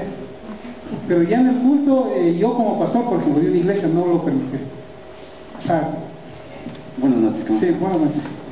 Bueno, ahora llenamos un poquito a la iglesia y quisiera saber, decimos que la música, bueno, en ciertos términos como músico, decimos que tiene ritmo, melodía y armonía, ¿cierto? Llenamos al ritmo, por ejemplo, ahora en la iglesia se ve que no se toca muchos ritmos, abundantes ritmos, ¿no? Entonces, yo quisiera saber cuál es su punto de vista acerca de este tema del ritmo, específicamente en la iglesia. O sea, ¿qué ritmo se debe tocar, por ejemplo? O sea, específicamente el ritmo. O sea, el cuerpo puede tener alegría, correcto, porque el ritmo, en mi opinión, tiene más que ver con el cuerpo. Verá, lo que es la armonía, musicalmente, tiene más que ver con la mente. La melodía tiene que ver más con el alma. Y el ritmo tiene más que ver con el cuerpo, porque el cuerpo es el que se mueve con el ritmo, ¿no es cierto? Entonces, en mi opinión, si es que es música alegre, si es música que contiene letra bíblica, obviamente el cuerpo también puede alegrarse porque es parte del cuerpo, pero si contiene de pronto ritmos que no contienen letra bíblica, ya estaría mal. Y si son ritmos, bueno, me imagino por dónde va el reggaetón, este tipo de cosas. Usted hablaba en su diapositiva acerca de la música orgásmica. Sí. O sea, ¿cómo podemos diferenciar ese tipo de música orgásmica muchas veces con la música que se toca ya en la iglesia y con la música que se toca secularmente? Claro, o sea, es que lo orgásmico tiene que ver ya con lo sexual, con la concupiscencia. Y muchos ritmos seculares actualmente es para eso. Desde los 90 para acá hay muchos ritmos que motivan el cuerpo más a lo sexual. Eso hay lo que quiera. Entonces, en mi opinión, ya si va por ahí, ¿no? Ya. Iván, ya para ir terminando, yo quisiera más que una pregunta, que nos ayudes a todos que queremos entender este tema, saber en nuestros cultos, en nuestro tiempo del domingo, en el tiempo de la música, ¿cómo podríamos saber nosotros qué canciones elegir? ¿Cómo armar una lista que se rija a lo que es la teología, ¿no? Que es la ciencia de Dios, y queremos entenderle y que le agrade a Él? ¿Cómo hacemos eso para hacerlo práctico en este tiempo? Porque vendrán muchas más capacitaciones, pero para ponerlo en práctica en nuestras iglesias, ¿cómo podemos empezar? Primero, que la música que usted vaya a cantar en la iglesia tenga base bíblica, la letra, el canto. Por ahí tiene que partir. Por más que sea bonita la música, si tiene buena armonía, buen ritmo, por más que canten bonito los cantantes, buena melodía, si no tiene letra bíblica, no va, no pasa. Y lastimosamente a veces pasa más la melodía o el ritmo que la letra. Pues en la Biblia todo cántico tiene que glorificar a Dios o anunciar el mensaje de Dios o anunciar el amor de Dios, la salvación en Cristo. Claro, es que yo puedo cantar una canción, tengo fe, pero ¿fe en qué? O tengo amor, pero ¿a quién? ¿O a qué? Entonces, en toda canción, recuerde el consejo de San Pablo a los Corintios: cantaré con el espíritu, pero también con el entendimiento. Pues si la letra habla de Dios en el culto, correcto, incluso yo creo, con todo respeto, que los hermanos de la iglesia pueden acercarse donde su pastor, donde los músicos, y pedir que dentro de las alabanzas incluyan un salmo o 2 salmos cada domingo, porque está en la Biblia. En cualquier iglesia decirle, por favor, hermanos, incluyan, porque cuando usted canta salmos está cantando letra inspirada por el mismo Espíritu Santo de Dios. Y San Pablo dice, canten salmos, himnos y cánticos espirituales. Y no lo dice solo a los colosenses, también lo dice a los efesios. Hay 2 textos paralelos, es decir, cuando en la Biblia hay 2 o más textos paralelos, ya es como una especie de orden. ¿Sí? Entonces, primero la letra. Segundo, que en lo que es la música tenga armonía, porque Dios es armonía. O sea, que no haya distorsión. Yo sé que a veces gustamos mucho los músicos de usar la distorsión, los pedales, ese tipo de cosas en las guitarras eléctricas. Pues, yo también fui joven y sé lo que hago. Entonces, lo más importante de acuerdo a la Biblia es que haya armonía. En el ruido generalmente no habita Dios. En el ruido. Porque hay sonidos que son disonantes. Sí, los disonantes son más especie de ruidos, aunque es música. Pero la Biblia es bien clara, dice que Elías escapaba de Jezabel, que le quería matar, y dice que de pronto hubo un estruendo y pensó que ahí estaba Dios, y Dios no estaba ahí. Dice que hubo un terremoto y pensó que Dios estaba ahí y no estaba ahí. Y dice que vino un viento con calma, un silbido en paz, y ahí estaba Dios. Entonces, la música, hermanos, la letra primero. Segundo, que haya armonía. Armonía, los músicos me entienden, hablamos de acordes. Y la melodía de lo que es la voz. Los cantores, o el que canta, que lo pronuncie bien. Ahí tiene, en mi opinión, base bien. Si no, no será bien. ¿Tenemos algo más de ya? No, darte las gracias, Iván, y les voy a decir, le damos un fuerte aplauso a nuestro invitado. Y queremos agradecerles por estar aquí, de verdad, nos honra su presencia. Y sé que es un tema que da para mucho, y pronto estaremos dándoles más información de lo que se viene como ministerio, apasionados por su presencia. Vamos a realizar con Iván y otras personas que conocen mucho estos temas, seminarios intensivos en donde vamos a tener más tiempo para hablar y profundizar este tipo de cosas. Estén atentos a lo que posteo en el Facebook. ¿Qué tiene Facebook? ¿No tienen? Ya. Entonces, añaden, estoy como Daniel Terán, apasionados por su presencia. O Iván López también, que él nos está apoyando en esto, ¿sí? Les agradecemos mucho por su presencia aquí. Recuerden que hay algunos libros que pueden reforzar lo que ustedes vieron el día de hoy acá en esta pequeña librería que hemos puesto para ustedes. No se vayan sin vernos. Gracias por su presencia aquí.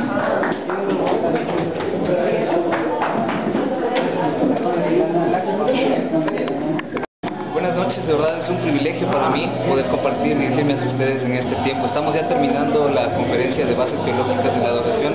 Nos hemos quedado con muchas preguntas, pero a la vez también llenos de respuestas. Dios nos habló muchísimo en este tiempo y espero que este mensaje sea de bendición para todas las personas que lo puedan llevar. Si llega a tus manos, pues que Dios te ministre a través de estas palabras, y para mí, como Daniel Terán, es un honor darte un saludo desde aquí, Quito, Ecuador. Que Dios te bendiga.